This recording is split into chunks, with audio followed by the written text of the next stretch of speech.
بسم اللہ الرحمن الرحیم۔ السلام علیکم ناظرین، حضرت میاں میر لاہوری رحمۃ اللہ علیہ، آپ کا خاندانی نام محمد میر، بعض مورخین نے شیخ محمد بھی تحریر کیا ہے۔ والد محترم کا اسم گرامی سائیں دتا اور دادا کا نام قاضی قلندر فاروقی تھا۔ آپ رحمۃ اللہ علیہ کا سلسلہ نسب حضرت عمر فاروق رضی اللہ تعالیٰ عنہ تک پہنچتا ہے۔ حضرت میاں میر رحمۃ اللہ علیہ عہد شاہ جہانی کے سب سے بااثر شیخ تھے۔ آپ رحمۃ اللہ علیہ کو عوام الناس کے ساتھ درباری اور علمی حلقوں میں بھی بڑی مقبولیت حاصل تھی۔ حضرت میاں میر رحمۃ اللہ علیہ کے روحانی کمالات کے سبب سلسلہ قادریہ کو دوبارہ فروغ حاصل ہوا۔ شہنشاہ جہانگیر اور اس کی محبوب ملکہ نور جہاں دنیا سے رخصت ہو چکے تھے اور مغل سلطنت جو ایک طویل عرصے سے انتشار کا ہدف بنی ہوئی تھی، ایک بار پھر مستحکم ہو گئی۔ نوجوان شہزادے خرم نے اپنے تمام سیاسی حریفوں کو شکست دی اور شہاب الدین شاہ جہاں کے لقب سے ہندوستان کے تخت پر جلوہ افروز ہوا۔ مغل شہنشاہ کے شب و روز آرام سے گزر رہے تھے کہ اچانک اس کا سب سے بڑا اور محبوب بیٹا اور دارا شکوہ بیمار ہو گیا۔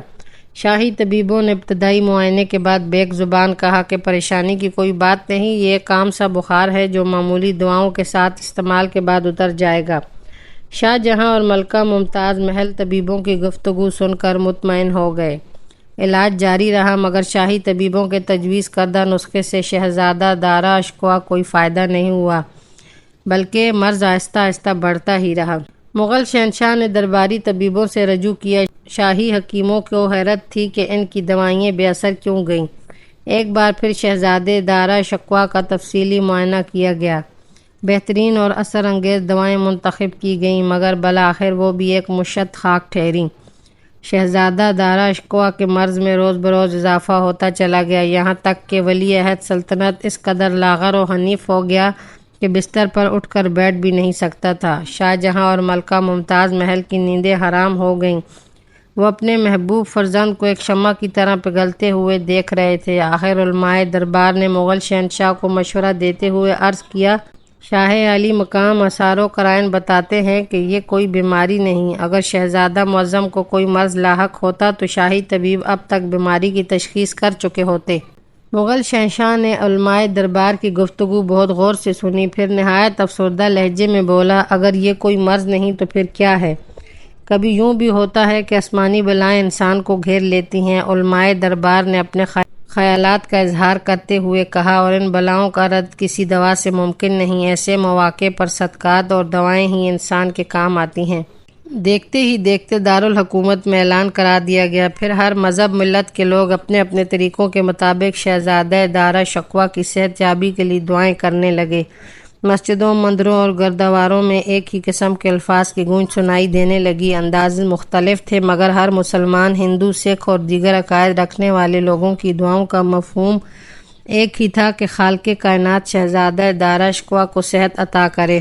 دعاؤں کی گونج کے ساتھ صدقات بھی جاری تھے۔ خزانہ شاہی کے زیر اہتمام قدم قدم پر لنگر خانے قائم کر دیے گئے تھے، جہاں صبح و شام ہزاروں بھوکے کھانا کھا کر اپنے ان داتا سے ولی عہد سلطنت کی زندگی کی بھیک مانگا کرتے تھے، مگر وہ نامعلوم بلا یا بیماری کسی طرح بھی شہزادہ دارا اشکوا کا ساتھ نہیں چھوڑتی تھی۔ شاہ جہاں اور ملکہ ممتاز محل کا اضطراب اپنی انتہا کو پہنچ چکا تھا۔ جوان سال بیٹی کی تیمارداری کرتے کرتے ماں باپ بھی بیمار نظر آنے لگے تھے۔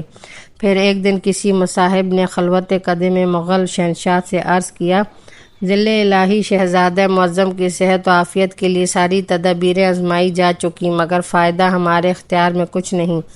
اپنے مصاحب کی بات سن کر شاہ جہاں رو پڑا، اگر کوئی طبیب یا حکیم شہزادے کی زندگی کی ضمانت دے تو ہم اسے یہ سلطنت بطور انعام دے سکتے ہیں۔ ایک عظیم الشان سلطنت کے فرمان روا کی بے چارگی قابل دید تھی۔ آپ ایک مرد فقیر سے رجوع کیوں نہیں کرتے؟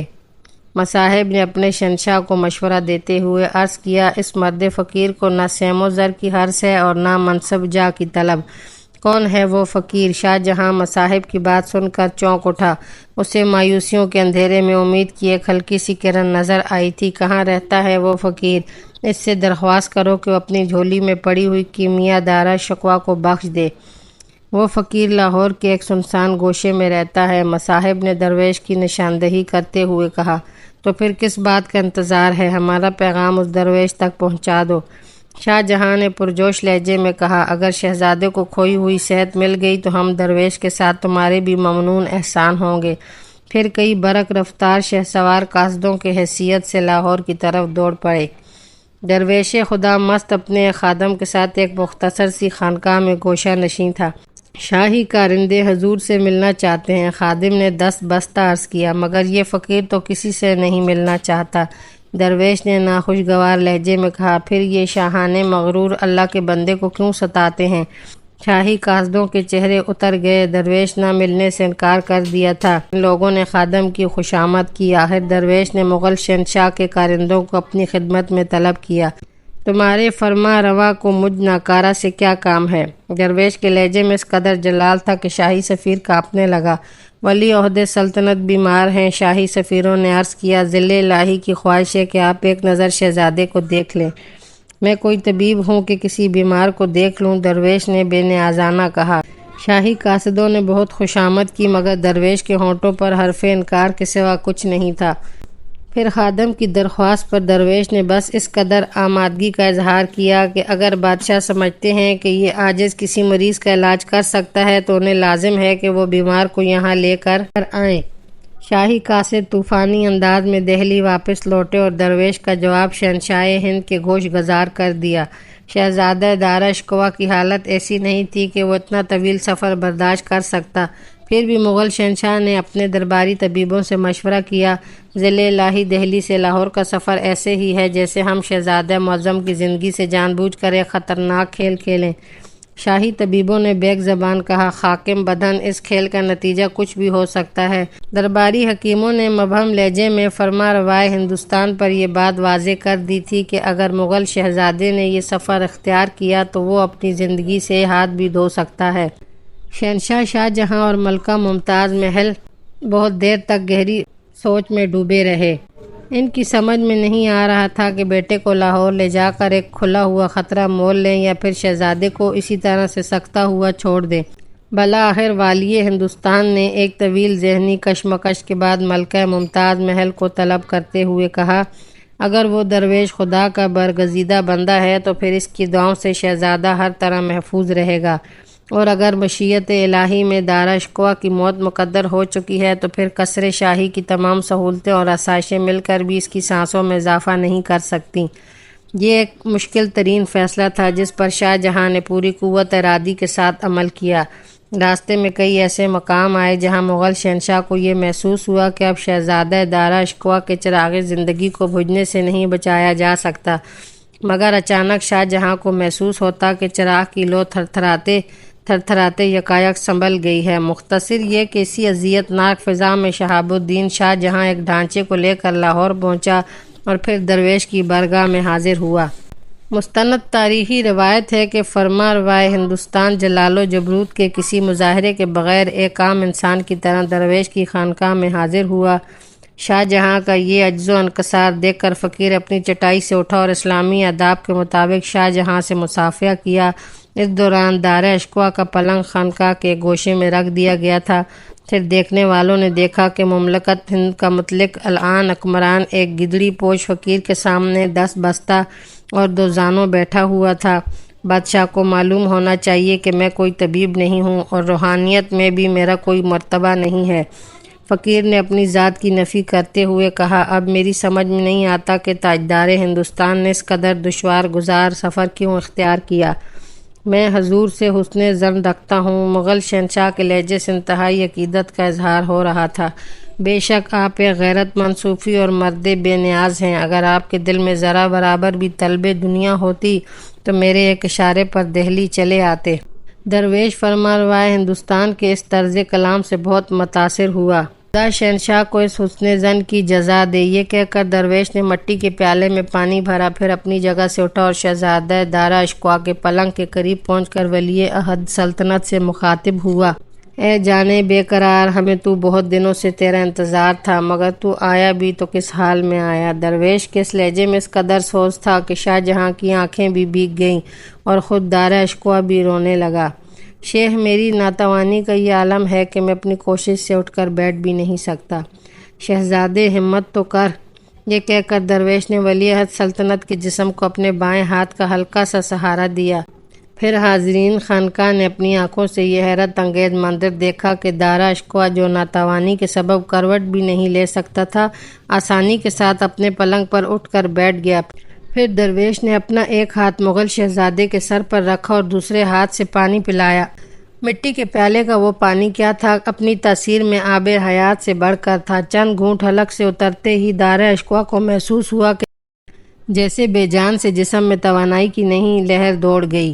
شاہ جہاں نے درویش کی خانقاہ میں ایک ہفتے تک قیام کیا۔ اس دوران درویش نے حسب استطاعت معمولی غذا تاجدار ہند کے سامنے دسترخوان پر رکھی اور مغل شہنشاہ نے اس غریبانہ خوراک کو نہایت ذوق و شوق کے ساتھ کھایا۔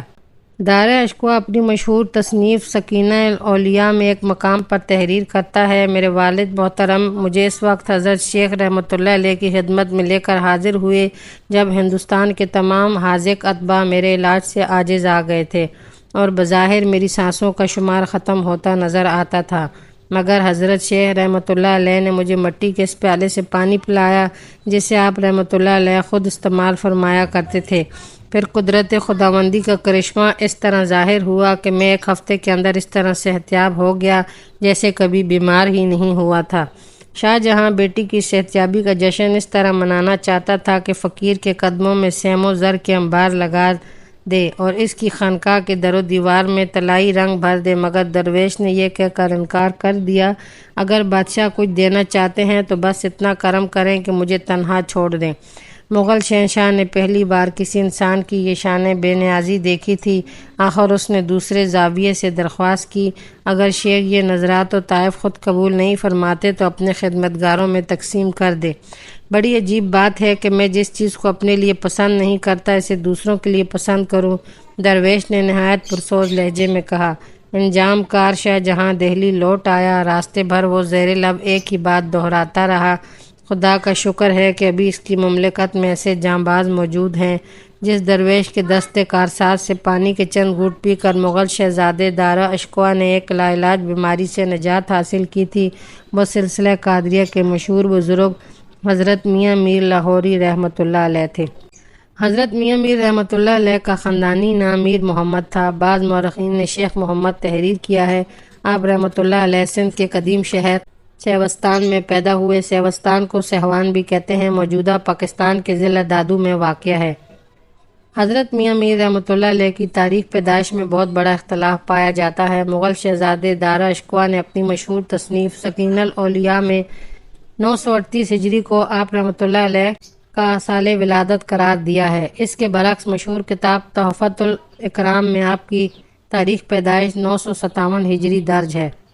سر نسب نامے کے اعتبار سے حضرت میاں رحمۃ اللہ علیہ کا تعلق خلیفہ ثانی امیر المومنین حضرت عمر فاروق اعظم رحمۃ اللہ علیہ کے خاندان سے ہے، اسی لیے آپ رحمۃ اللہ علیہ فاروقی کہلاتے ہیں۔ حضرت میاں میر رحمۃ اللہ علیہ کے والد محترم کا اسم گرامی قاضی سائیں دتا تھا۔ بعض مورخین نے سائندنا تحریر کیا ہے۔ حضرت قاضی سائیں دتا اپنے علم و فضل اور زہد و تقوی کے لحاظ سے نہ صرف سیوستان بلکہ پورے سندھ میں ممتاز مانے جاتے تھے۔ ابھی حضرت میاں میر رحمۃ اللہ علیہ کی عمر صرف 12 سال تھی کہ آپ کے سر سے والد ماجد کا سایہ اٹھ گیا، مگر خاندان میں علم و فضل کا چرچا تھا، اس لیے تعلیم کا سلسلہ جاری رہا۔ حضرت میاں میر رحمۃ اللہ علیہ کی والدہ محترم be be Fatima Qazi cousin کی صاحبزادی تھیں، خود بھی نہایت عالم فاضل اور پرہیزگار تھیں، اس لیے بی بی فاطمہ رحمۃ اللہ علیہ نے اپنے فرزند حضرت میاں میر رحمۃ اللہ علیہ کو سلسلہ قادریہ کے سلوک کی تعلیم دی۔ بعض تاریخ روایتوں کے مطابق حضرت میاں میر رحمۃ اللہ علیہ کے 4 بھائی تھے، 2 بہنیں تھیں، جن میں سے ایک کا نام بی بی جمال خاتون تھا۔ بی بی جمال کے بارے میں مشہور ہے کہ وہ اپنے زمانے کی رابعہ بصری رحمۃ اللہ علیہ تھیں۔ علم ظاہری کی تکمیل کے بعد حضرت میاں میر رحمۃ اللہ علیہ حضرت شیخ خضر سیوستانی کی خدمت میں حاضر ہوئے۔ حضرت شیخ خضر رحمۃ اللہ علیہ سندھ میں سلسلہ قادریہ کے مشہور بزرگ گزرے ہیں۔ حضرت شیخ رحمۃ اللہ علیہ کے صبر و قناعت اور توکل کی انتہا یہ تھی کہ ساری زندگی مال دنیا کے نام پہ ایک کوڑی بھی اپنے پاس نہیں رکھی۔ حضرت شیخ خضر سیوستانی رحمۃ اللہ علیہ نے اپنی عمر کا طویل حصہ ایک قبرستان میں گزارا، پھر آپ رحمۃ اللہ علیہ سیوستان کے باہر ایک پہاڑ میں سکونت پذیر ہو گئے، جہاں سارا وقت عبادتوں، مجاہدوں اور یاد الہی میں گزارتے تھے۔ حضرت خضر سیوستانی رحمۃ اللہ علیہ نے ایک تندور بھی بنوایا تھا۔ جب شدید سردی کا موسم آتا تو آپ رحمۃ اللہ علیہ اس تندور کو جلتی ہوئی لکڑیوں سے بھر دیتے، پھر برفانی راتیں اس تندور کے قریب بسر کرتے۔ حضرت شیخ خضر سیوستانی رحمۃ اللہ علیہ سردی اور گرمی میں ہمیشہ ایک ہی لباس استعمال کرتے، اور وہ لباس ایک تہہ بند پر مشتمل ہوتا۔ پہاڑ میں مقیم ہونے کے بعد شہر سے آپ رحمۃ اللہ علیہ کا رابطہ کم و بیش ختم ہو گیا تھا۔ اہل دنیا سے اجتناب کا یہ عالم تھا کہ اللہ کے سوا آپ رحمۃ اللہ علیہ کا کوئی دوست نہیں تھا۔ حضرت شیخ رحمۃ اللہ علیہ درختوں کے پتے کھا کر زندگی بسر کرتے تھے۔ مغل شہزادے داراشکوہ نے اپنی دوسری مشہور تصنیف سفینۃ الاولیاء میں ایک مقام پر تحریر کیا ہے: ایک بار سیوستان کا حاکم حضرت شیخ خضر رحمۃ اللہ علیہ کی زیارت کے لیے حاضر ہوا۔ اس وقت شدید گرمی کا موسم تھا۔ حاکم سیوستان نے دیکھا کہ حضرت شیخ خضر رحمۃ اللہ علیہ پر استراق کی کیفیت طاری تھی، اور آپ رحمۃ اللہ علیہ جلتی ہوئی دھوپ میں ایک تپتے ہوئے پتھر پر بیٹھے تھے۔ حاکم دبے پاؤں آگے بڑھا، مگر حضرت شیخ خضر سیوستانی رحمۃ اللہ علیہ نے آنکھ کھول کر نہیں دیکھا۔ پھر وہ آپ رحمۃ اللہ علیہ کے قریب پہنچ کر اس زاویے سے کھڑا ہو گیا کہ سورج اس کی پشت پر آ گیا، اور حضرت شیخ رحمۃ اللہ علیہ چند لمحوں کے لیے حاکم کے سائے میں آ گئے۔ حاکم کی نیت یہی تھی کہ حضرت شیخ رحمۃ اللہ علیہ کچھ دیر کے لیے تیز دھوپ سے محفوظ رہیں۔ پھر جیسے ہی حضرت شیخ خضر رحمۃ اللہ علیہ پر حاکم سیوستان کا سایہ پڑا، آپ رحمۃ اللہ علیہ نے آنکھیں کھول دی اور نہایت پرجلال لہجے میں فرمایا: تم کون ہو اور یہاں کس مقصد سے آئے ہو؟ میں اس علاقے کا حکمران ہوں۔ حاکم سیوستان نے انتہائی عقیدت اور انکسار کے ساتھ عرض کیا: آپ کی زیارت سے مشرف یاب ہونے کے لیے حاضر ہوا ہوں۔ کیا تم نے زیارت کر لی؟ حضرت شیخ خضر سیوستانی رحمۃ اللہ علیہ نے حاکم سے پوچھا۔ جی ہاں، آپ کے صدقے میں یہ دولت دیدار مجھے حاصل ہو گئی۔ حاکم سیوستان نے فرط ادب سے کسی قدر خم ہوتے ہوئے کہا: جب مقصد پورا ہو گیا تو میرا پیچھا چھوڑ دو۔ حضرت شیخ خضر سیوستانی نے خاص شان بے نیازی کے ساتھ فرمایا: اگر آپ مجھے کسی خدمت کا موقع عنایت کریں تو یہ میرے لیے انتہائی سعادت ہوگی۔ حاکم سیوستان حضرت شیخ رحمۃ اللہ علیہ کے روبرو اپنے انکسار کا مظاہرہ کرنے کے لیے مزید خم ہو گیا۔ میرے بھائی، مجھے کیوں تنگ کرتے ہو؟ حضرت شیخ خضر سیوستانی رحمۃ اللہ علیہ نے نہایت بیزاری کے ساتھ فرمایا: بفضل خدا میرا کوئی کام ایسا نہیں ہے جسے تم انجام دے سکو۔ میں جانتا ہوں، مگر پھر بھی شیخ مجھے کسی خدمت کا موقع رحمت فرمائیں۔ حضرت شیخ خضر سیوستانی رحمۃ اللہ علیہ کی بیزاری میں کچھ اور اضافہ ہو گیا تھا، مگر پھر بھی آپ رحمۃ اللہ علیہ نے نہایت تحمل کے ساتھ فرمایا: اگر میں تمہیں اپنی کسی خدمت کا موقع دوں تو کیا تم اسے خوش دلی کے ساتھ انجام دو گے؟ حاکم سیوستان حضرت شیخ رحمۃ اللہ علیہ کی بات کی گہرائی کو سمجھنے سے قاصر رہا اور انتہائی پرجور لہجے میں کہنے لگا: شیخ، آپ حکم تو دیں، تم نے اپنا یہ سایہ جو مجھ پر ڈال رکھا ہے اسے بلا تاخیر دور کر دو۔ حضرت شیخ سیوستانی رحمۃ اللہ علیہ نے فرمایا: جو لوگ اللہ کے سائے میں زندگی بسر کرتے ہیں انہیں کسی دوسرے سائے کی ضرورت نہیں ہوتی۔ چند لمحوں کے لیے حاکم سیوستان کے چہرے پر مسرت کا جو رنگ ابھر آیا تھا وہ اس طرح ڈوب گیا جیسے آندھی کا کوئی تیز جھونکا کسی چیز کو چھوتا ہوا گزر جائے۔ اور دوسری خدمت یہ ہے کہ تم جہاں سے آئے ہو وہیں واپس چلے جاؤ۔ حضرت شیخ خضر رحمۃ اللہ علیہ نے فرمایا۔ حاکم سیوستان کو محسوس ہوا کہ جیسے ایک تنہا شخص نے کسی لشکر جرار کو شکست دے دی ہو۔ وہ حجالت کے پسینے میں ڈوبا ہوا چند قدم پیچھے ہٹا اور اتنی دور جا کر کھڑا ہو گیا کہ اس کا سایہ حضرت شیخ خضر سیوستانی رحمۃ اللہ علیہ پر نہ پڑے۔ حضرت شیخ رحمۃ اللہ علیہ نے نظر اٹھا کر حاکم سیوستان کی طرف دیکھا اور ناخوشگوار لہجے میں فرمایا: جب ہم دونوں کے درمیان بات طے ہو چکی ہے تو پھر کیوں کھڑے ہو؟ حاکم سیوستان نے نہایت شکستہ لہجے میں عرض کیا: میں شیخ کے ارشاد کی تعمیل کرتے ہوئے واپس جاتا ہوں، مگر پھر بھی میری یہ تمنا ہے کہ اس خاص موقع پر جب آپ یاد حق میں مشغول ہوں تو میرے لیے دعائے خیر فرمائیں۔ حاکم سیوستان کی درخواست سن کر حضرت شیخ خضر رحمۃ اللہ علیہ نے نہایت رقت آمیز لہجے میں فرمایا: حق تعالیٰ مجھے اس وقت تک زندہ نہ رکھے جب میرے دل میں اللہ کے سوا کسی دوسرے کا خیال آئے۔ یہ تھے سلسلہ قادریہ کے جانباز حضرت شیخ خضر سیوستانی رحمۃ اللہ علیہ، اور یہ تھی ان کے جینے کی ادا۔ حضرت شیخ خضر سیوستانی رحمۃ اللہ علیہ سے حضرت میاں میر رحمۃ اللہ علیہ کی ملاقات کا واقعہ بھی بڑا عجیب ہے۔ اس سلسلے میں خود حضرت میاں میر فرماتے ہیں کہ جب میں والدہ محترمہ سے اجازت لے کر گھر سے باہر نکلا تو بے اختیار میرا رخ جنگل کی طرف ہو گیا، یہاں تک کہ میں کوہ سیوستان میں پہنچا۔ وہاں میں نے دیکھا کہ گوشے میں ایک تنور موجود ہے جس کا منہ ڈھکا ہوا ہے۔ میں وہاں سے خاموشی کے ساتھ گزرنا چاہتا تھا، مگر یکایک میرے دل میں آئی کہ اس تندور کو کھول کر دیکھوں۔ پھر جب میں نے تنور کھولا تو وہ گرم تھا اور اس کے اندر ایک بڑا سا پتھر رکھا ہوا تھا۔ مجھے اندازہ ہو گیا کہ یہ کسی مرد بزرگ کا مقام ہے۔ پھر میں نے اپنے دل میں عہد کر لیا کہ اس وقت تک یہاں سے نہیں جاؤں گا جب تک اس درویش خدا مست کی زیارت نہ کر لوں جس کا ٹھکانہ جنگل کا یہ ویران گوشہ ہے۔ شاید اس مرد بزرگ کی روحانی کشش تھی کہ میں اس مقام پر ٹھہر گیا جو خطرات سے بھرا ہوا تھا۔ حضرت میاں میر رحمۃ اللہ علیہ فرماتے ہیں کہ دن تو کسی طرح گزر گیا، مگر جب رات آئی تو محسوس ہوا کہ موسم بہت سخت ہے۔ سرد ہوائیں انسانی جسم کو منجمد کیے دیتی تھیں۔ دوسرے یہ کہ جنگلی جانوروں اور درندوں کی آوازیں آس پاس سنائی دے رہی تھیں، مگر کوئی میرے قریب نہیں آتا تھا۔ شاید یہ بھی اس مرد بزرگ کی کرامت تھی کہ خوفناک درندے اس مقام سے دور دور ہی رہتے تھے۔ پھر جنگلی جانوروں کی ضرر رسانی کا خوف تو دور ہو گیا، مگر سرد موسم نے اس قدر ستایا کہ میں کئی بار تنور کے قریب گیا اور چاہا کہ اسے کھول کر اندر بیٹھ جاؤں اور یخ بستہ ہواؤں کے تیز جھونکوں سے محفوظ ہو جاؤں، مگر ہر مرتبہ یہ سوچ کر لوٹ آیا کہ جو مقام کسی بزرگ کا ہو وہاں اس طرح بیٹھنا بے ادبی ہے۔ الغرض مجھے اس ویران جگہ پر پڑے ہوئے 3 دن گزر گئے اور جن بزرگ کے دیدار کی تمنا تھی ان کا کوئی نام و نشان نہیں تھا۔ میں کسی دوسرے آباد علاقے میں جا کر اپنی بھوک اور پیاس مٹا سکتا تھا، مگر اس خوف سے کہیں نہ جا سکا کہ اگر وہ بزرگ آ کر واپس چلے گئے اور میں موجود نہیں ہوا تو پھر اس محرومی کا علاج ممکن نہیں ہوگا۔ بھوک اور پیاس بڑھتی جا رہی تھی، مگر اللہ نے غیب سے مجھے استقامت بخشی۔ آخر 3 دن اور 3 راتیں اسی عالم میں گزر گئے۔ اس دوران غذا کا کوئی لقمہ میرے حلق سے نیچے نہیں اترا اور نہ میں نے ایک گھونٹ پانی کا پیا۔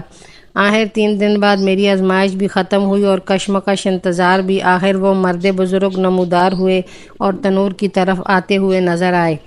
میں انہیں دیکھ کر حیران رہ گیا۔ وہ سردیوں کے سخت موسم میں صرف ایک تیگ بند باندھے ہوئے تھے۔ مجھے کسی دلیل اور گواہی کے بغیر یقین آ گیا کہ یہی وہ مرد بزرگ ہو سکتے ہیں۔ وہ ضعیف العمر تھے اور ان کا جسم بہت لاغر و حنیف تھا، مگر رفتار میں نوجوانوں سے زیادہ مضبوطی تھی۔ میں تنور سے کچھ فاصلے پر موجود تھا، اس لیے بزرگ مجھے نہ دیکھ سکے۔ وہ آئے اور خاموشی سے ایک پتھر پر بیٹھ گئے۔ میں نے دل ہی دل میں خدا کا شکر ادا کیا اور لرزتے قدموں سے آگے بڑھا۔ میرے پیروں کی یہ لرزش ان بزرگ کے ہیبت جلال کے باعث تھی۔ میں نے قریب پہنچ کر بزرگ کی خدمت میں سلام پیش کیا۔ بزرگ نے میری طرف نظر اٹھا کر دیکھا اور بآواز بلند فرمایا، وعلیکم السلام میر محمد۔ بزرگ کی زبان مبارک سے اپنا نام سن کر حیرت زدہ رہ گیا۔ اب ان کی روحانی عظمت اور روشن ضمیری میں کوئی کلام باقی نہیں رہ گیا تھا۔ کیسے ہو میر محمد؟ بزرگ نے دوبارہ مجھے مخاطب کرتے ہوئے فرمایا۔ شیخ کی دعاؤں کے طفیل تمام آفات ارضی و سماوی سے محفوظ ہوں۔ میں نے بضد احترام عرض کیا، کچھ کھایا پیا؟ حضرت شیخ رحمۃ اللہ علیہ نے ایک دل نواز تبسم کے ساتھ پوچھا۔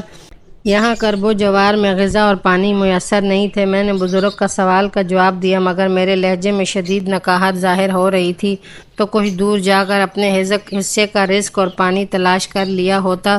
بزرگ کے انداز گفتگو سے اپنائیت اور محبت جھلک رہی تھی۔ کئی بار چاہا مگر ہر مرتبہ ایک ہی خوف دامن گیر ہو گیا۔ میں نے ڈرتے ڈرتے عرض کیا، میر محمد کیسا خوف؟ بزرگ نے محبت آمیز لہجے میں پوچھا، اگر میں تلاش رزق و آب میں نکلا اور آپ آ کر واپس تشریف لے گئے تو پھر اس محرومی کا ازالہ کس طرح ہوگا؟ میں نے بے کم و کاست اپنے دل کی کیفیت بیان کر دی۔ جب ہمیں آنا تھا اور تم سے ملاقات طے ہو چکی تھی تو پھر محرومی کیسی اور خوف کیسا؟ بزرگ نے باتوں میں معرفت کا ایک عجیب نکتہ بیان فرما دیا۔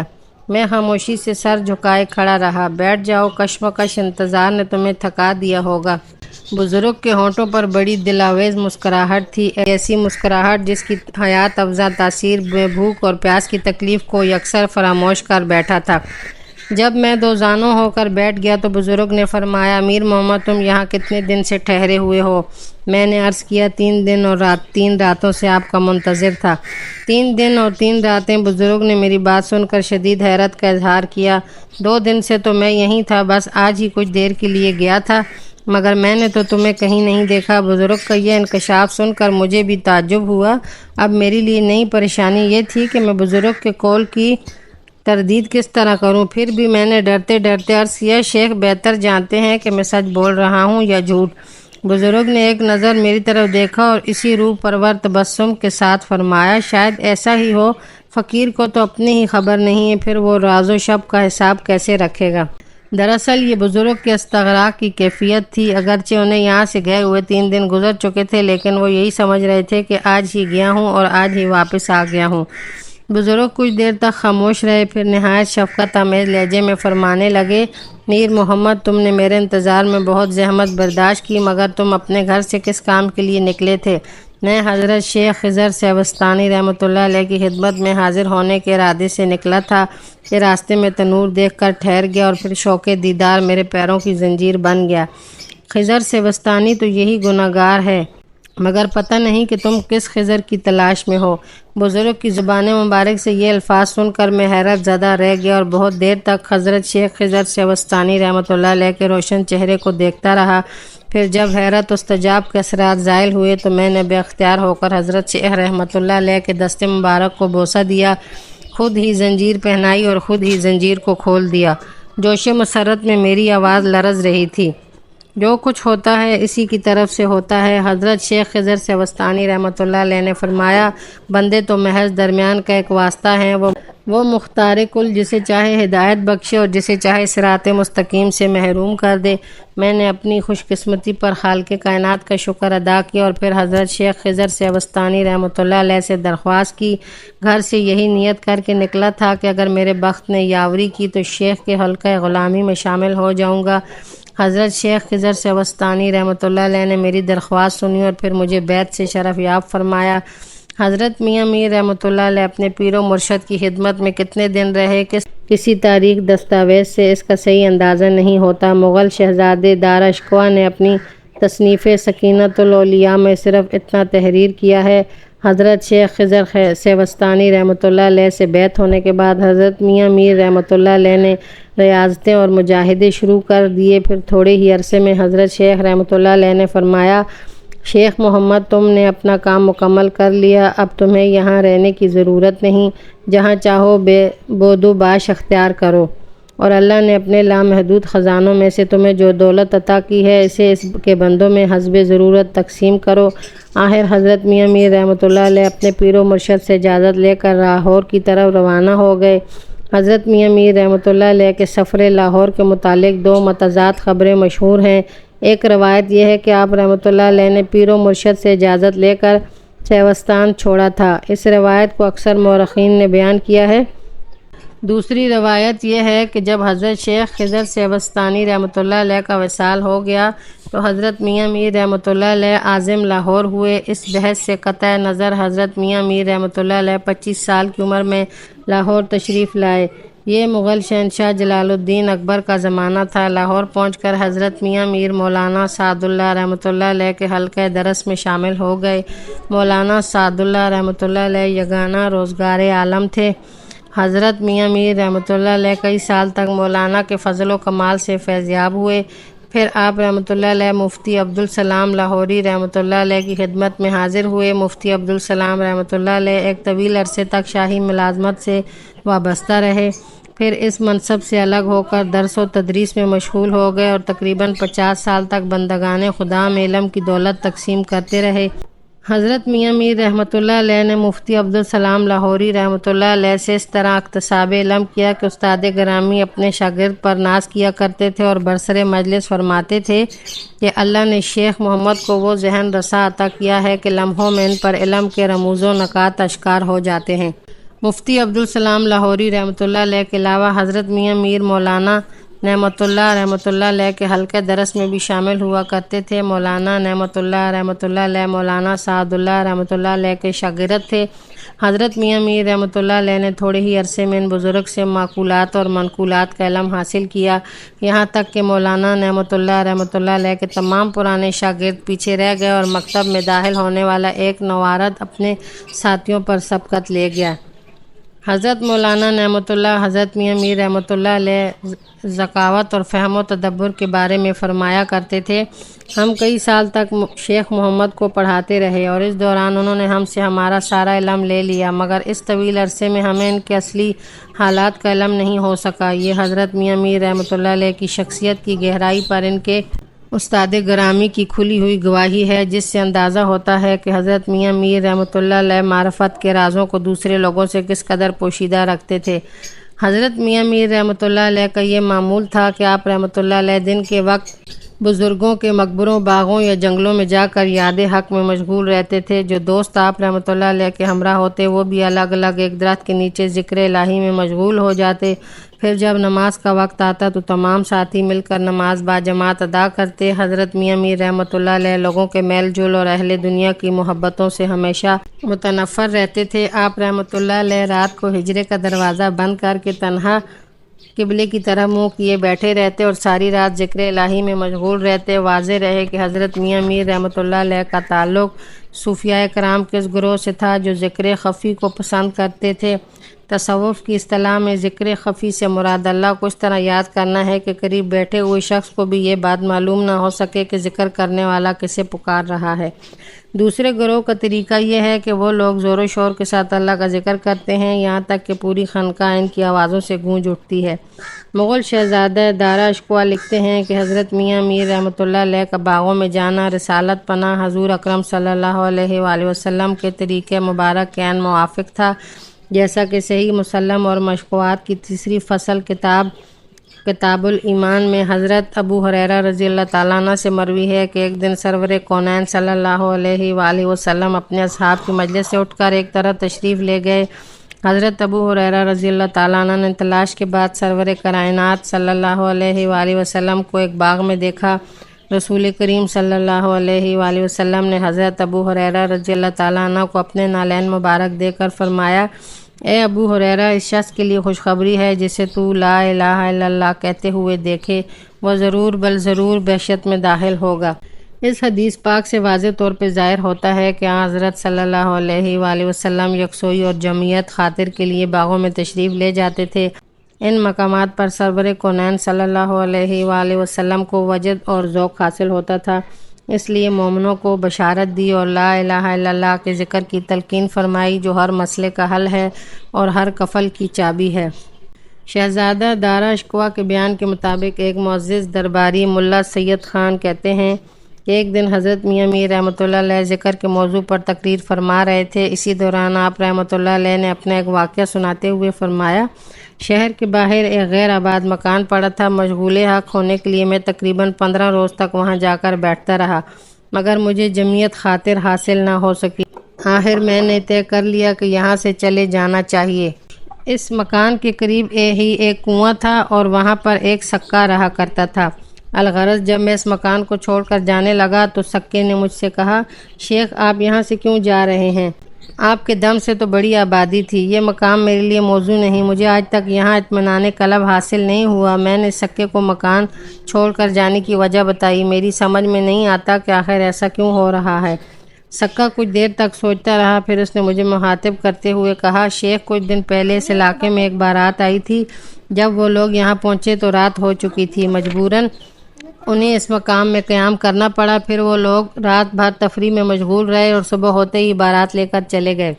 جب سکہ یہ واقعہ سنا چکا تو مجھ پر یہ حقیقت ظاہر ہوئی کہ یہ ان کی ہنگامہ آرائی اور تفریح کا اثر ہے جس کی وجہ سے مجھے جمعیت خاطرہ حاصل نہ ہوئی۔ نتیجتاً میں نے اس روز وہ مکان چھوڑ دی اور دوسری جگہ منتخب کر لی۔ اس واقعے سے اہل نظر کو اندازہ کرنا چاہیے کہ جس طرح ذکر الہی سے کسی مکان یا مجلس پر اچھے اثرات مرتب ہوتے ہیں، اس طرح لہو لعب کی باتوں اور کاموں سے بھی وہ خطہ زمین متاثر ہوتا ہے اور برائی کے نقوش جگہ پکڑ لیتے ہیں۔ حضرت میاں میر ہفتہ بھر بھوکے رہتے مگر اپنا حال کسی پر ظاہر نہیں کرتے تھے۔ غیرت نفس اور خودداری کا یہ عالم تھا کہ عمرہ اور وزراء قیمتی نظریں لے کر حاضر ہوتے مگر آپ رحمۃ اللہ علیہ یہ کہہ کر انہیں لوٹا دیتے، اللہ کے بے شمار مستحق بندے ہیں، یہ چیزیں ان تک پہنچا دو۔ جب آپ رحمۃ اللہ علیہ عمرہ کی نظریں واپس کرتے تو اس وقت 8 دن کے فاقے سے ہوتے تھے۔ یہ صبر و قناعت اور توکل آپ رحمۃ اللہ علیہ کے کردار کا روشن ترین پہلو ہیں۔ ایک دن حضرت میاں میر رحمۃ اللہ علیہ نے فرمایا، 30 سال تک ہمارے گھر کچھ نہیں پکا۔ اس بات کا مطلب یہ نہیں ہے کہ حضرت میاں میر رحمۃ اللہ علیہ اور آپ کے اہل خانہ نے 30 سال تک کچھ نہیں کھایا۔ شہزادہ دارا اشکوا نے اپنی کتاب میں تحریر کیا ہے کہ حضرت میاں میر رحمۃ اللہ علیہ کا رزق اس آیات کریمہ کے مطابق تھا، تمہارا رزق اور جس کا تم سے وعدہ کیا گیا ہے آسمان میں ہے۔ اس فرمان الہی کے مطابق حضرت میاں میر رحمۃ اللہ علیہ کو غیب سے رزق حاصل ہوتا تھا مگر اس طرح کے 8 دن فاقے سے گزر جاتے تھے۔ ایک دن آپ رحمۃ اللہ علیہ کے حقیقی بھائی سیوستان سندھ سے لاہور تشریف لائے بھائی کو دیکھ کر حضرت میاں میر رحمۃ اللہ علیہ بہت متفکر ہوئے، اپنی اس پریشانی کا ذکر کرتے ہوئے فرماتے ہیں کہ میرا بھائی ایک مدت کے بعد میرے پاس آیا تھا، اسے دیکھ کر مجھے خوشی حاصل ہوئی، مگر دوسرے ہی لمحے میری یہ خوشی فکر و غم میں تبدیل ہو گئی۔ اس وقت نہ میرا کوئی مرید تھا اور نہ معتقد کہ میں اس سے بھائی کے کھانے کا بندوبست کرنے کے لیے کہتا۔ خود میری ناداری کا یہ عالم تھا کہ گھر میں ایک کوڑی بھی نہیں تھی۔ آخر میں نے اپنے بھائی سے کہا کہ تم میرے حجرے میں بیٹھ جاؤ تاکہ میں تمہارے لیے کھانے کا انتظام کروں۔ یہ کہہ کر باغ میں چلا آیا، پھر وضو کیا اور 2 رکعت نماز ادا کی۔ اس کے بعد اپنے خالق کے سامنے دامن مراد پھیلا دیا۔ اے میرے پالنے والے، تیرے سوا میرا اس دنیا میں کوئی دوست، کوئی مہربان نہیں۔ تجھے معلوم ہے کہ میرے گھر مہمان آیا ہوا ہے اور میں رسم میزبانی ادا کرنے کے قابل نہیں ہوں۔ ابھی میری دعا مکمل نہیں ہوئی تھی کہ ایک صدائے غیب سنائی دی، جب ہمارے سوا تمہارا کوئی نہیں تو پھر پریشان کیوں ہوتے ہو؟ ہم سے دعا مانگنے سے پہلے ہی تمہاری خواہش پوری کر دی۔ پھر میں نے بھائی کو اپنی طرف آتے ہوئے دیکھا، مجھے اپنی دعا کی قبولیت کا یقین تھا، پھر بھی میں نے بھائی سے سوال کیا، کیا بات ہے، تم یہاں کیوں آئے ہو؟ آپ کے جانے کے کچھ دیر بعد ہی ایک شخص کھانا لے کر آیا اور پوچھنے لگا کہ شیخ میر محمد کہاں ہیں؟ بھائی نے بتایا وہ شخص آپ کا انتظار کر رہا ہے۔ میں فوراً ہی اپنے بھائی کے ہمراہ گھر پہنچا، وہاں جا کر دیکھا ایک نہایت خوبصورت نوجوان موجود ہے۔ پھر جب ہم دونوں بھائی کھانے سے فارغ ہو گئے تو اس نوجوان نے برتن اٹھائے اور ہمیں سلام کر کے چلا گیا۔ اس نوجوان کے چلے جانے کے بعد مجھے ایک فکر سی لاحق ہو گئی۔ آخر بہت دن بعد مجھ پہ یہ راز فاش ہوا کہ وہ فرشتہ تھا جو رسم میزبانی ادا کرنے کے لیے خود آیا تھا۔ دہلی میں میاں حاجی محمد رحمۃ اللہ علیہ صاحب ایک بزرگ گزرے ہیں۔ ایک دن مغل بادشاہ زادے دار اشکوہ نے ان سے کہا، حاجی صاحب، حضرت شیخ رحمۃ اللہ علیہ کی کوئی کرامت سنائیے۔ حاجی صاحب رحمۃ اللہ علیہ کچھ دیر سوچتے رہے، پھر کہنے لگے کہ میں ایک دن حضرت میاں میر رحمۃ اللہ علیہ کی خدمت میں حاضر تھا۔ حضرت شیخ رحمۃ اللہ علیہ نے کسی درویش کے حوالے سے یہ واقعہ بیان کیا کہ سیبستان اور بکھر کے لوگوں میں قدیم رسم تھی کہ جب تک کسی شخص کے پاس مویشیوں کا ریوڑ یا نقد مال نہ ہو، اس وقت تک اس کی لڑکی کے لیے کوئی شادی کا پیغام نہیں بھیجتا تھا۔ انہی لوگوں میں ایک عزت دار شخص تھا جس کا سہارا مال متاع گردش وقت کے سبب برباد ہو چکا تھا۔ اس کی ایک نوجوان لڑکی تھی، مگر مفلسی کے باعث لڑکی کا رشتہ نہیں آتا تھا۔ اس علاقے میں ایک فقیر بھی رہتا تھا جو کبھی کبھی شخص کے گھر آتا اور پانی مانگتا۔ لڑکی بڑے ذوق و شوق سے فقیر کو پانی پلاتی اور فقیر اسے دعائیں دے کر چلا جاتا۔ پھر جب بیٹی کی شادی کے سلسلے میں ماں باپ بہت زیادہ پریشان رہنے لگے تو ایک دن لڑکی نے اپنی ماں سے کہا، وہ درویش بابا مجھے دعائیں دیتے ہیں، آپ اس سلسلے میں ان سے بات کیوں نہیں کرتی؟ اتفاق سے دوسرے دن وہ فقیر آ گیا۔ لڑکی کی ماں نے درویش سے شکایتاً کہا، تیری فقیری ہمارے کسی کام کی نہیں آتی، تو آتا ہے اور پانی پی کر چلا جاتا ہے، تیری نگاہ کی برکت سے ہمیں کوئی آسودگی حاصل نہیں ہوئی، ہمارے حالات ویسے ہی ہیں جیسے تیرے آنے سے پہلے تھے۔ فقیر اس عورت کی بات سن کر مسکرایا، آخر تم کیا چاہتی ہو؟ میں اپنی لڑکی کی شادی کرنا چاہتی ہوں، مگر میرے پاس ایک تن کا سکہ بھی نہیں۔ عورت اپنی حالت ظاہر کرتے ہوئے رونے لگی۔ فقیر نے اس عورت کو اپنے پیچھے آنے کا اشارہ کیا۔ عورت حیران پریشان درویش کے ساتھ چلتی رہی۔ فقیر ایک بنیے کی دکان پر پہنچا اور عورت کو مخاطب کرتے ہوئے بولا، تمہیں جس چیز کی ضرورت ہو اس شخص سے لے لینا، مگر اپنے لیے سامان کی ذخیرہ اندوزی نہ کرنا۔ اس کے بعد وہ فقیر پانی پینے اس مکان پر نہیں آیا۔ عورت روزانہ بنیے کی دکان پر جاتی اور اپنی ضرورت کا اسباب لے کر واپس آ جاتی۔ کچھ دن بعد لڑکی کا رشتہ اور شادی کی تاریخ طے ہو گئی۔ عورت بنیے کے پاس گئی اور شادی سے متعلق ساز و سامان اور نقد رقم طلب کی۔ بنیے نے کسی حیل و حجت کے بغیر عورت کو مطلوبہ چیزیں فراہم کر دیں۔ پھر شادی کا دن آیا اور عورت نے اتنی دھوم دھام سے اپنی بیٹی کی شادی کی کہ محلے والے دیکھتے رہ گئے۔ شادی کے کچھ دن بعد عورت بنیے کی دکان پر گئی اور ذخیرہ کرنے کے لیے بہت سا اناج لے کر آئی۔ دوسرے روز کپڑا اور دیگر اشیاء لینے کے لیے دکان پر پہنچی تو حیرت زدہ رہ گئی۔ وہاں نہ بنیا موجود تھا اور نہ دکان، بس ایک ویران جگہ پڑی ہوئی تھی۔ عورت روتی پیٹتی واپس چلی آئی۔ پھر ایک مدت کے بعد اس نے فقیر کو دوبارہ دیکھا تو دیوانہ وار اس کے قدموں پر گر کر کہنے لگی، مجھے بس اتنا بتا دیں کہ یہ کیا ماجرا ہے، تو نے میری بات نہ مانی اور حاجت روائی کا ایک آسان ذریعہ کھو دیا۔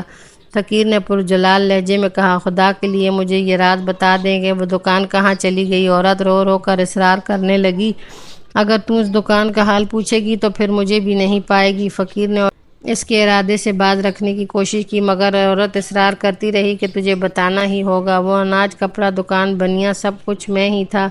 فقیر نے کہا اور نظروں سے اوجھل ہو گیا۔ جب حضرت میاں میر رحمۃ اللہ علیہ یہ واقعہ بیان کر چکے تو حاجی محمد رحمۃ اللہ علیہ نے پوچھا کیا وہ درویش آپ ہی تھے؟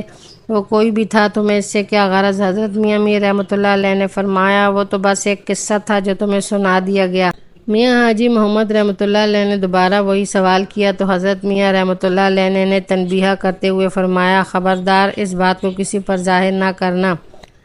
میاں حاجی محمد رحمۃ اللہ علیہ کہتے ہیں کہ میں نے بعد میں کچھ سکہ لوگوں سے تحقیق کی تو پتہ چلا کہ سیوستان اور بکھر کے وہ فقیر حضرت میاں میر رحمۃ اللہ ہی تھے۔ جب لاہور میں حضرت میاں میر رحمۃ اللہ علیہ کی کرامات کا چرچا ہونے لگا تو آپ رحمۃ اللہ علیہ ایک دن خاموشی کے ساتھ رات کے اندھیرے میں سرہند تشریف لے گئے۔ سرہند مشرقی پنجاب ہندوستان کا مشہور شہر ہے، جہاں سلسلہ نقش بندیہ کے عظیم بزرگ میاں میر رحمۃ اللہ علیہ کو سرہند کی آب و ہوا راس نہیں آئی۔ یہاں آ کر آپ رحمۃ اللہ علیہ گھٹنوں کے درد اور دوسری صحت بیماریوں میں مبتلا ہو گئے، مگر پھر بھی خودداری کا یہ عالم تھا کہ آپ رحمۃ اللہ علیہ نے اس قدر سنگین اوقات میں بھی کسی کو مدد کے لیے نہیں پکارا۔ یہاں ایک صاحب حاجی نعمت اللہ ہندی رہتے تھے۔ انہیں کسی طرح پتہ چل گیا کہ لاہور سے ایک درویش سرہند آئے ہوئے ہیں۔ حاجی نعمت اللہ کسی تاخیر کے بعد حاضر ہوئے اور حضرت میاں میر رحمۃ اللہ علیہ کی خدمت گزاری میں مصروف ہو گئے۔ آپ رحمۃ اللہ علیہ نے حاجی نعمت اللہ کو کئی بار منع کیا، مگر وہ یہی کہتے رہتے میں آپ کی تیمارداری کو اپنے لیے ایک سعادت سمجھتا ہوں۔ حاجی نعمت اللہ سرہندی کی ضد دیکھ کر حضرت میاں میر رحمۃ اللہ علیہ خاموش ہو گئے اور انہیں اپنے حجرے میں آنے کی اجازت دے دی۔ حضرت میاں میر رحمۃ اللہ علیہ کی بیماریوں کا سلسلہ تقریباً 1 سال تک جاری رہا۔ اس دوران حاجی نعمت اللہ سرہندی نے حضرت میاں میر رحمۃ اللہ علیہ کی خدمت کا حق ادا کر دیا۔ جس کام کو انجام دیتے ہوئے انسان کو اپنی اولاد بھی کراہیت کا احساس کرتی ہے، وہی کام حاجی نعمت اللہ سرہندی نہایت اخلاص اور خوشدلی کے ساتھ انجام دیتے تھے۔ تصوف کی تمام معتبر کتابوں میں یہ روایت درج ہے کہ حاجی صاحب حضرت میاں میر رحمۃ اللہ علیہ کی گندگی کو بھی صاف کرتے تھے اور اس طرح کہ ان کے چہرے پر ناگواری کا ہلکا ساخت تک نہیں ہوتا تھا۔ حضرت میاں میر رحمۃ اللہ علیہ نعمت اللہ سرہندی کی اس مخلصانہ تیمارداری سے بہت خوش ہوئے اور پھر جب صحتیاب ہو گئے تو ایک دن آپ رحمۃ اللہ علیہ نے حاجی صاحب کو مخاطب کر کے فرمایا نعمت اللہ ہم ایک فقیر بے سر و سامان ہیں، اس لیے تمہیں زر و مال کی صورت میں کچھ نہیں دے سکتے۔ ہاں اگر تم کہو تو اپنے پالنے والے سے تمہارے لیے کچھ روحانی نعمتیں مانگ سکتے ہیں۔ حضرت میاں میر رحمۃ اللہ علیہ کی گفتگو سن کر حاجی نعمت اللہ سرہندی نے عرض کیا اس سے بڑی نعمت اور کیا ہوگی کہ میں آپ کی دعاؤں میں شامل ہو جاؤں۔ حاجی نعمت اللہ سرہندی کو اپنے حلقہ ارادت میں شامل کیا اور انتہائی مختصر عرصے میں انہیں سلوک کے درجہ کمال تک پہنچایا۔ حاجی نعمت اللہ سرہندی کو یہ شرف بھی حاصل ہے کہ وہ حضرت میاں میر رحمۃ اللہ علیہ کے پہلے مرید تھے۔ اس کے بعد حضرت شیخ رحمۃ اللہ علیہ دوبارہ لاہور تشریف لے آئے۔ روایت ہے کہ حاجی نعمت اللہ سرہندی حضرت میاں میر رحمۃ اللہ علیہ کے مرید ہونے کے بعد یاد الہی میں مشغول ہو گئے۔ پھر کچھ دن بعد ہی حاجی صاحب کی یہ کیفیت ہو گئی کہ ان پر عالم ملکوت منکشف ہونے لگا۔ حاجی صاحب اس کیفیت کو برداشت نہ کر سکے اور ایک دن شیخ جمیل الدین کے پاس پہنچ کر کہنے لگے شیخ مجھے ایک ایسا عالم دکھائی دیتا ہے جس کے دیکھنے سے ایک عجیب سی لذت حاصل ہوتی ہے۔ شیخ جمیل الدین شیخ ولی الدین کے خلیفہ تھے اور سرہند میں رہا کرتے تھے۔ جب انہوں نے حاجی نعمت اللہ کی بات سنی تو بے ساختہ کہا حاجی وہ عالم ملکوت نہیں جو تجھے نظر آتا ہے بلکہ عالم جنیات ہے، کچھ دن اور تیری یہی کیفیت رہی تو تجھے شدید نقصان پہنچائے گا۔ پھر شیخ جمیل الدین نے اس مبالغہ آمیزی سے کام لیا کہ حاجی نعمت اللہ سرہندی کا اعتقاد سست پڑ گیا اور انہوں نے اس عمل کو چھوڑ دیا جو پیر و مرشد نے بطور خاص بخشا تھا۔ پھر جیسے ہی حاجی نعمت اللہ سرہندی نے حضرت میاں میر رحمۃ اللہ علیہ کے بتائے ہوئے عمل کو ترک کیا، عالم ملکوت بھی ان کی نظروں سے اوجھل ہو گیا اور پھر وہ لذت بھی جاتی رہی جو وظیفہ پڑھنے کے دوران انہیں حاصل ہوتی تھی۔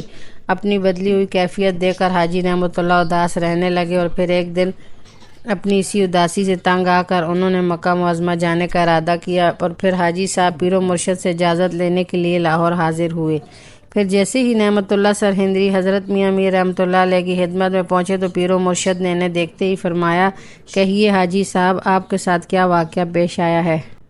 نعمت اللہ سرہندی پیر و مرشد کی قوت کشف پر حیران رہ گئے اور پھر انہوں نے پورا واقعہ بے کم و کاس بیان کر دیا۔ اپنی مرید کی گفتگو سن کر حضرت میاں میر رحمۃ اللہ علیہ نے فرمایا حاجی ہمارے ہوتے ہوئے تم غیر کے پاس کیوں گئے؟ نعمت اللہ سرہندی نے فرط ندامت سے سر جھکا لیا۔ نعمت اللہ ہم نے تو تمہاری خدمات کو دل سے قبول کر لیا مگر افسوس تم نے ہماری دی ہوئی نعمتوں کی کوئی قدر نہیں کی۔ حضرت میاں میر رحمۃ اللہ علیہ کے لہجے سے انتہائی آزردگی کا اظہار ہو رہا تھا۔ تمہیں معلوم ہے کہ اس درویش نے تمہارے ساتھ کتنا بڑا دھوکہ کیا، وہ شخص تو جانتا ہی نہیں کہ عالم ملکوت کسے کہتے ہیں۔ خجالت اور شرمندگی کے سبب حاجی نعمت اللہ سرہندی کا سر کچھ اور جھک گیا۔ یہ خادم مکہ معظمہ جانا چاہتا تھا تاکہ اسے سکون قلب حاصل ہو سکے۔ حضرت میاں میر رحمۃ اللہ علیہ کو اپنے مرید کی حالت پر ترس آ گیا۔ حاجی، اگر تم اسی جگہ بیٹھے بیٹھے مکہ معظمہ کی زیارت کر لو تو پھر میں یہی تو چاہتا ہوں کہ وہ کھوئی ہوئی لذت دوبارہ حاصل ہو جائے۔ احساس ندامت کی شدت کے سبب نعمت اللہ سرہندی کی آنکھوں میں آنسو آ گئے۔ حضرت میاں میر رحمۃ اللہ علیہ نے اپنی خانقاہ کے ایک گوشے کی طرف اشارہ کرتے ہوئے فرمایا، آج رات وہاں بیٹھ کر خلوص دل کے ساتھ یہ اسم الہی پڑھو، پھر مجھے بتاؤ کہ تمہاری گمشدہ لذت تمہیں واپس ملی یا نہیں۔ حاجی نعمت اللہ سرہندی نے پیر و مرشد کے حکم کے مطابق عمل کیا، اور پھر دوسرے دن جب حضرت میاں میر رحمۃ اللہ علیہ خانقاہ میں تشریف لائے تو حاجی نعمت اللہ حاضرین مجلس کے سامنے زاروں قطار رونے لگے۔ کیا ہوا حاجی؟ حضرت میاں میر رحمۃ اللہ علیہ نے اپنا دست شفقت نعمت اللہ سرہندی کے سر پر رکھتے ہوئے فرمایا، پیر و مرشد کی دعاؤں کے طفیل مجھے مکہ معظمہ کی زیارت ہو گئی۔ حاجی نعمت اللہ سرہندی رحمۃ اللہ علیہ انتہائی وارفتگی کے عالم میں بول رہے تھے۔ میں پہلے کی طرح منزل بہ منزل گیا اور مکہ معظمہ کی زیارت کر کے واپس آ گیا۔ اب کہاں جانا چاہتے ہو؟ حضرت میاں میر رحمۃ اللہ علیہ نے نعمت اللہ سرہندی سے دریافت کیا۔ مرشد کے قدموں کے سوا میرا کہاں ٹھکانہ ہے۔ حاجی نعمت اللہ اپنی غلطیوں کو یاد کر کے رو رہے تھے۔ تنہائی بہت بری چیز ہے نعمت اللہ۔ حضرت میاں میر رحمۃ اللہ علیہ نے اپنے عاجز و نادم مرید کو مخاطب کر کے فرمایا، اسی لیے تمہیں اوراد وظائف بتائے تھے کہ تم ان کے سہارے اپنی تنہائی دور کرو، مگر تم نے انہیں ترک کر دی اور تنہائی کا شکار ہو کر بھٹک گئے۔ اس واقعے میں فطرت کی کئی راز پوشیدہ ہیں۔ ماہرین نفسیات کا کہنا ہے کہ تنہا انسان بڑی آسانی سے دماغی خلل کا شکار ہو سکتا ہے، اور پھر یہ بھی ممکن ہے کہ وہ وحشت اضطراب میں مبتلا ہو کر کسی سنگین جرم کا ارتکاب کر بیٹھے۔ قانونی اعتبار سے بھی بعض خطرناک مجرموں کو قید تنہائی کی سزا دی جاتی ہے۔ مختصر یہ کہ تنہائی دنیا کا سب سے اذیت ناک عمل ہے۔ مادہ پرست ممالک میں اکثر تنہا انسان خودکشی کر کے اپنے کربناک زندگی کا خاتمہ کر لیتے ہیں۔ اس طرح بوڑھے انسان بھی جب ان کی زندگی کا کوئی مقصد باقی نہیں رہتا، دنیا سے بیزار ہو کر مایوس ہو کر اپنے آپ کو ہلاک کر لیتے ہیں، اور اس عبرتناک انجام میں صرف ان کی تنہائی کار فرما ہوتی ہے۔ یہاں اس بات کی وضاحت بھی ضروری ہے کہ صوفی دنیا کے تمام انسانوں سے زیادہ تنہا ہوتا ہے۔ بعض صوفیاء کرام نے تو پوری زندگی عالم تنہائی میں گزار دی ہے، مگر وہ کبھی دل براشتہ نہیں ہوئے اور آخری سانس تک پھر بھرپور ذوق و شوق اور توانائی کے ساتھ زندہ رہے۔ اہل دنیا انہیں تنہا سمجھتے تھے، مگر حقیقتاً وہ تنہا نہیں تھے۔ صوفی کسی تاریک غار میں ہو یا خانقاہ کے کسی سنسان گوشے میں جب وہ ذکر الہی کرتا ہے تو تنہا نہیں ہوتا۔ حق تعالیٰ کی ذات اقدس اس کے قریب ہوتی ہے، شارک سے بھی زیادہ قریب۔ اگر ذکر کا علمی تجزیہ کیا جائے تو یہ بات ظاہر ہو جائے گی کہ جب صوفی ذکر حق کرتا ہے تو گویا اپنی تنہائی کو دور کرتا ہے۔ صوفیاء کے بعض گروہ جب بلند آواز سے اللہ کو پکارتے ہیں تو اس کا ایک مفہوم یہ بھی ہوتا ہے کہ وہ اپنے خالق سے ہم کلام ہے، اور جب کوئی انسان کسی دوسری ذات سے ہم کلام ہے تو پھر اس کا واضح مطلب یہ ہے کہ وہ تنہا نہیں ہے۔ حضرت میاں میر رحمۃ اللہ علیہ کے مرید حاجی نعمت اللہ سرہندی رحمۃ اللہ علیہ چونکہ درجہ کمال تک پہنچے تھے، اس لیے تنہائی سے گھبرا گئے اور اپنا ایک اہم راز شیخ جمیل الدین سے کہہ دیا، جو معرفت کے اسرار و موت سے واقف نہیں تھے، اور پھر اپنے اس کم علمی کے سبب شیخ جمیل الدین نے حاجی نعمت اللہ سرہندی رحمۃ اللہ علیہ کو غلط راستے پر ڈال دیا اور وہ اپنی کمائی ہوئی دولت گنوا بیٹھے۔ اس وجہ سے اکثر مشائخ کرام نے فرمایا، ایک مرید کے لیے اکیلے رہنے سے بڑھ کر کوئی آفت نہیں ہوتی۔ رسالت مآب صلی اللہ علیہ وآلہ وسلم کا بھی ارشاد مقدس ہے، اکیلے کے ساتھ شیطان ہوتا ہے اور دو سے وہ دور رہتا ہے۔ الغرض حضرت میاں میر رحمۃ اللہ علیہ نے حاجی نعمت اللہ سرہندی رحمۃ اللہ علیہ کی کوتاہیوں سے درگزر کیا اور پھر انہیں اپنی خانقاہ کے گوشے میں بٹھا کر دوبارہ مشغول حق کیا، یہاں تک کہ پیر و مرشد کی خصوصی توجہ سے حاجی نعمت اللہ رحمۃ اللہ علیہ درجہ کمال کو پہنچے۔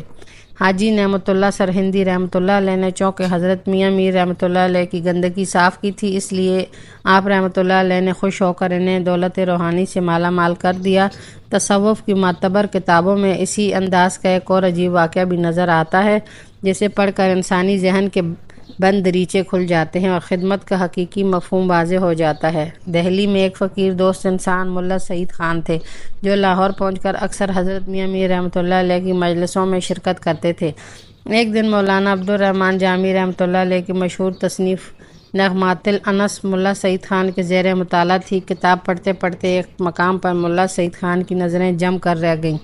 مولانا عبدالرحمن جامی رحمۃ اللہ علیہ نے حضرت شیخ جنید بغدادی رحمۃ اللہ علیہ کے بارے میں ایک واقعہ تحریر کیا تھا، حضرت شیخ رحمۃ اللہ علیہ کا ایک مرید تھا جس کی ابتدائی زندگی لہو لعب میں بسر ہوئی تھی، مگر حضرت جنید بغدادی رحمۃ اللہ علیہ کی خصوصی توجہ نے اس کے نفس کی ساری کثافتیں دھو ڈالیں اور پھر وہ ولایت کے منصب پر فائز ہوا، یہاں تک کہ حضرت شیخ جنید بغدادی رحمۃ اللہ علیہ نے اسے حرفہ خلافت بھی عطا فرمایا۔ پھر جب حضرت شیخ رحمۃ اللہ علیہ دنیا سے رخصت ہو گئے تو وہ خلیفہ خانقاہ میں بیٹھ کر بطور فخر کہا کرتے تھے، میں حضرت شیخ جنید بغدادی رحمۃ اللہ علیہ کا ایک ایسا خادم ہوں جس نے مسلسل 30 برس تک اپنے پیر و مرشد کی گندگی صاف کی ہے۔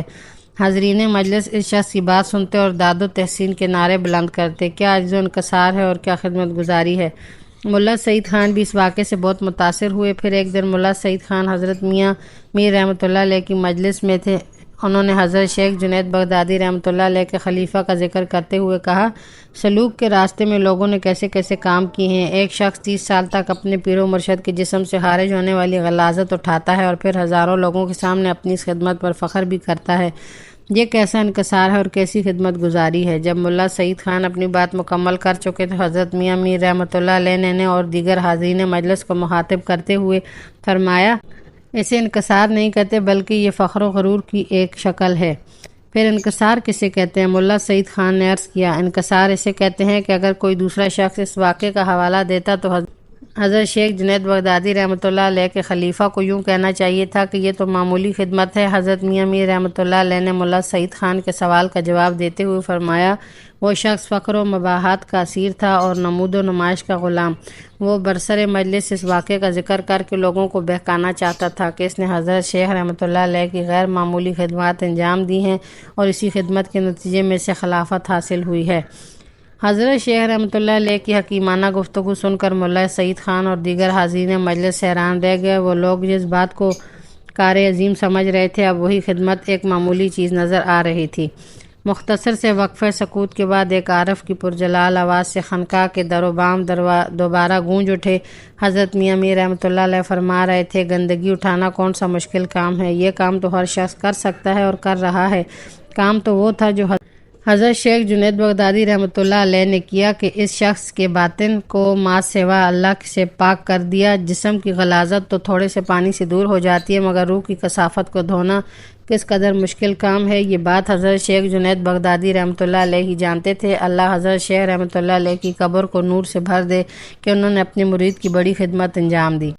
حضرت میاں میر رحمۃ اللہ علیہ 1 سال سر ہند میں قیام فرمانے کے بعد دوبارہ لاہور تشریف لائے اور آخر عمر تک باغبانوں کے محلے میں سکونت پذیر رہے۔ لاہور کے جغرافیے میں اس محلے کو باغبان پورا کہتے تھے۔ یہاں رہ کر حضرت میاں میر رحمۃ اللہ علیہ نے اپنے مریدوں کی اصلاح فکر اور تہذیب نفس کر کے ایک ایسی جماعت پیدا کی جس سے رشد و ہدایت کے چشمے پھوٹے۔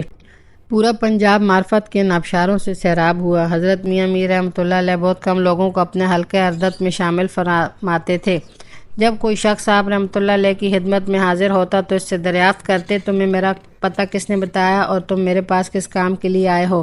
اگر وہ شخص جواب میں یہ کہتا کہ میں حضرت شیخ رحمۃ اللہ علیہ کے دیدار کے لیے حاضر ہوا ہوں تو آپ رحمۃ اللہ علیہ اس کے ساتھ بہت شفقت اور مہربانی کے ساتھ پیش آتے اور فرماتے کہ آؤ بیٹھ جاؤ، پھر تھوڑی دیر ہاتھ اٹھا کر دعا مانگتے اور آنے والے شخص سے مخاطب ہو کر فرماتے، اب تم جاؤ، تمہارا کام ہو گیا۔ اگر آنے والا شخص یہ کہتا کہ میں طلب حق کے لیے حاضر ہوا ہوں تو حضرت میاں میر رحمۃ اللہ علیہ اس کی طرف سے منہ پھیر لیتے۔ اگر وہ شخص آپ رحمۃ اللہ علیہ کے قریب بیٹھا ہوتا تو اسے اپنے پاس سے اٹھا دیتے اور انتہائی ناخوشگوار لہجے میں فرماتے، بابا حق کی طلب آسان نہیں، یہ دنیا کا سب سے مشکل کام ہے، میری آنکھیں دیکھ رہی ہیں کہ تم اس کام کے لائق نہیں ہو، اس لیے بہتر ہے کہ کوئی اور کام کرو۔ اگر وہ شخص بیعت ہونے کے لیے اصرار کرتا تو حضرت میاں میر رحمۃ اللہ علیہ برہم ہو جاتے، جب تک تم اس کی طلب میں یگانہ نہیں ہو جاؤ گے اسے اس وقت تک نہیں پا سکو گے۔ تمہارے پاس ایک ہی سوال ہے اور میں دیکھ رہا ہوں کہ وہ دنیاوی خواہشات سے بھرا پڑا ہے، پہلے اپنے دل کو ان بتوں سے خالی کرو، پھر میرے پاس آنا، پھر میں دیکھوں گا کہ تم میں طلب حق کی استطاعت ہے یا نہیں۔ مغل شہزادے دارا شکوہ کے استاد صاحب فرماتے تھے، جب میں بدخشاں سے ہندوستان آیا تو میں نے چاروں طرف حضرت میاں میر رحمۃ اللہ علیہ کے اسم گرامی کی گونج سنی، میرے دل میں شوق ملاقات پیدا ہوا، پھر اس شوق نے اضطرابی کیفیت اختیار کر لی۔ آخر ایک طویل مدت کے بعد حضرت میاں میر رحمۃ اللہ علیہ نے چشم تفات سے میری طرف دیکھا اور نہایت مشفقانہ لہجے میں فرمایا، شاہ صاحب آخر تم اس فقیر سے کیا چاہتے ہو؟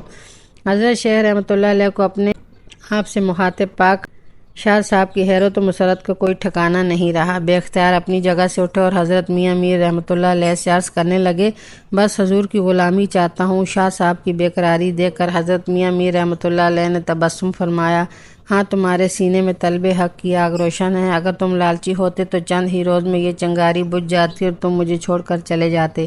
یہ کہہ کر حضرت میاں میر رحمۃ اللہ علیہ نے شاہ صاحب کا ہاتھ اپنے دست مبارک میں لے لیا اور ایک طالب حق کو مشغول حق بنا دیا۔ حضرت میاں میر رحمۃ اللہ علیہ بہت کم لوگوں کو مرید کرتے، مگر جب کوئی شخص آپ رحمۃ اللہ علیہ کے حلقہ ارادت میں شامل ہو جاتا تو اس کی تربیت پر خصوصی توجہ فرماتے، شوق نمائش سے منع کرتے۔ اس کا دوسرا نام نفس پرستی ہے۔ ملا خواجہ بہاری رحمۃ اللہ علیہ حضرت میاں میر رحمۃ اللہ علیہ کے خلیفہ تھے۔ خواجہ صاحب رحمۃ اللہ علیہ اپنی زندگی کا ایک اہم ترین واقعہ بیان کرتے ہوئے کہتے ہیں، کچھ لوگ مجھ سے ملنے آئے ہوئے تھے، ہمارے درمیان بہت دیر تک گفتگو ہوتی رہی۔ اچانک مجھے محسوس ہوا جیسے یہ مکان گرنے والا ہے۔ میں نے اس خطرے کے پیش نظر اپنے مہمانوں سے کہا، آپ حضرات باہر چلے جائیں۔ مہمانوں نے حیرت سے میری طرف دیکھا۔ کیا ہوا خواجہ صاحب؟ یہ مکان گرنے والا ہے۔ میری آواز سے شدید گھبراہٹ ظاہر ہو رہی تھی۔ جلدی کرو، کہیں ایسا نہ ہو کہ تم لوگوں کو کوئی گزند پہنچ جائے۔ میری بات سن کر تمام مہمان کھڑے ہو گئے۔ جب مکان گرنے والا ہے تو آپ اطمینان سے کیوں بیٹھے ہوئے ہیں؟ سوال کرنے کا وقت نہیں ہے۔ میں نے انہیں سخت لہجے میں تنبیہ کرتے ہوئے کہا، اپنی اپنی جانیں بچانے کی کوشش کرو۔ الغرض میرے سارے مہمان گھر سے نکل گئے اور میں بآواز کلمہ طیبہ کا ورد کرنے لگا۔ پھر تھوڑی ہی دیر میں پورا مکان منہدم ہو گیا۔ لوگ دیوانہ وار چیخنے لگے، خواجہ بہاری ملبے کے نیچے دبے ہوئے ہیں، انہیں نکالو۔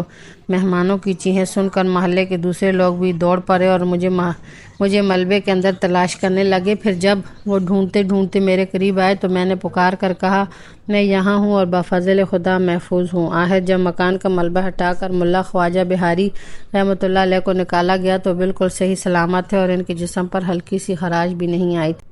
دراصل واقعہ یوں ہوا تھا کہ جب مکان کی چھت گری تو دو مضبوط لکڑیاں اس طرح آپس میں مل گئیں کہ خواجہ بہاری رحمۃ اللہ علیہ محفوظ رہے۔ پھر ایک دن جب حضرت میاں میر رحمۃ اللہ علیہ کی مجلس میں کسی شخص نے اس واقعے کا ذکر کیا تو وہاں وہ لوگ بھی موجود تھے جو خواجہ صاحب رحمۃ اللہ علیہ کے مہمان تھے اور جنہوں نے اپنی آنکھوں کے سامنے مکان کو زمین بوس ہوتے دیکھا تھا۔ ان لوگوں کو کبھی امید تھی کہ حضرت شیخ رحمۃ اللہ علیہ اس واقعے کو سن کر ملا بہاری رحمۃ اللہ علیہ کی تعریف فرمائیں گے، مگر جب حضرت میاں میر رحمۃ اللہ علیہ حاضرین مجلس سے مخاطب ہوئے تو سننے والے حیران رہ گئے۔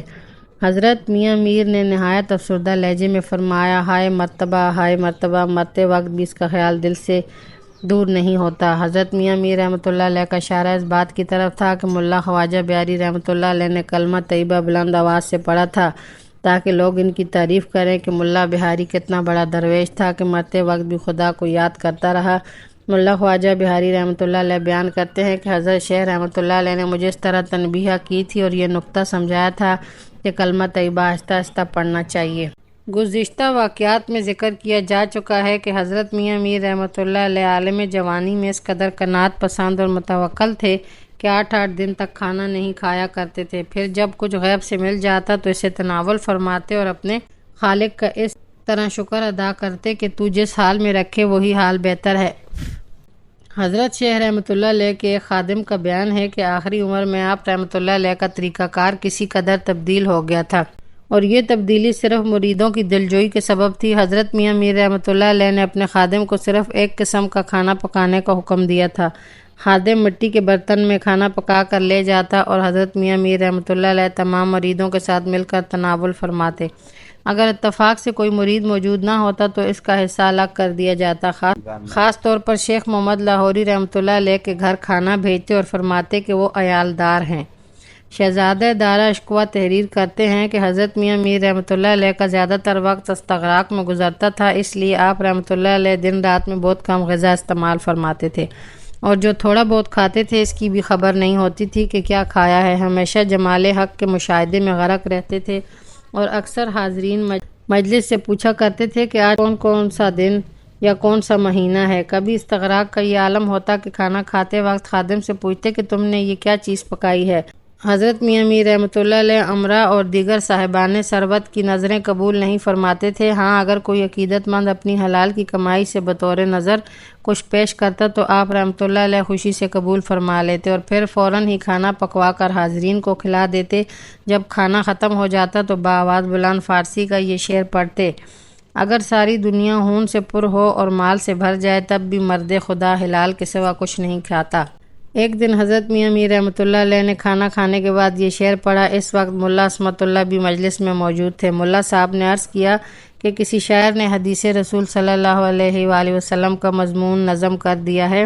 یہ سن کر حضرت میاں میر رحمۃ اللہ علیہ نے سر نیاز خم کر دیا اور نہایت پرسوز لہجے میں کہا، بے شک میرے آقا صلی اللہ علیہ وآلہ وسلم نے یہی ارشاد فرمایا ہے کہ اگر سارا جہاں خون سے پر اور مالا مال ہو جائے تب بھی مرد خدا حلال کے سوا کچھ نہیں کھاتا۔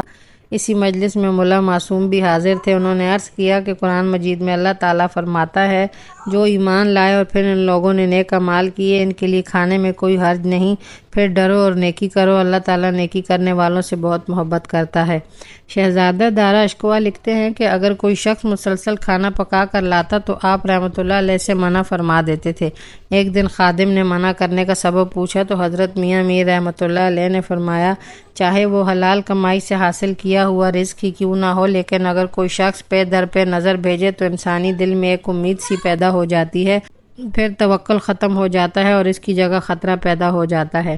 حضرت میاں میر رحمۃ اللہ علیہ کے اس قول مبارک کے بارے میں دارا اشکوا تحریر کرتا ہے کہ حضرت نے جس خطرے کو متعلق فرمایا تھا اس کا تعلق آپ رحمۃ اللہ علیہ کی ذات مبارک سے ہرگز نہیں تھا۔ یہ بات محض طالب علموں اور مریدوں کو سمجھانے کے لیے کی گئی تھی۔ میں پورے وثوق سے کہہ سکتا ہوں کہ حضرت میاں میر رحمۃ اللہ علیہ کے دل میں کبھی کوئی خطرہ پیدا نہیں ہوا، اور اس شخص کے دل میں خطرہ کس طرح پیدا ہو سکتا ہے جو شاہانہ وقت سے ملنا بھی گوارا نہ کرتا ہو۔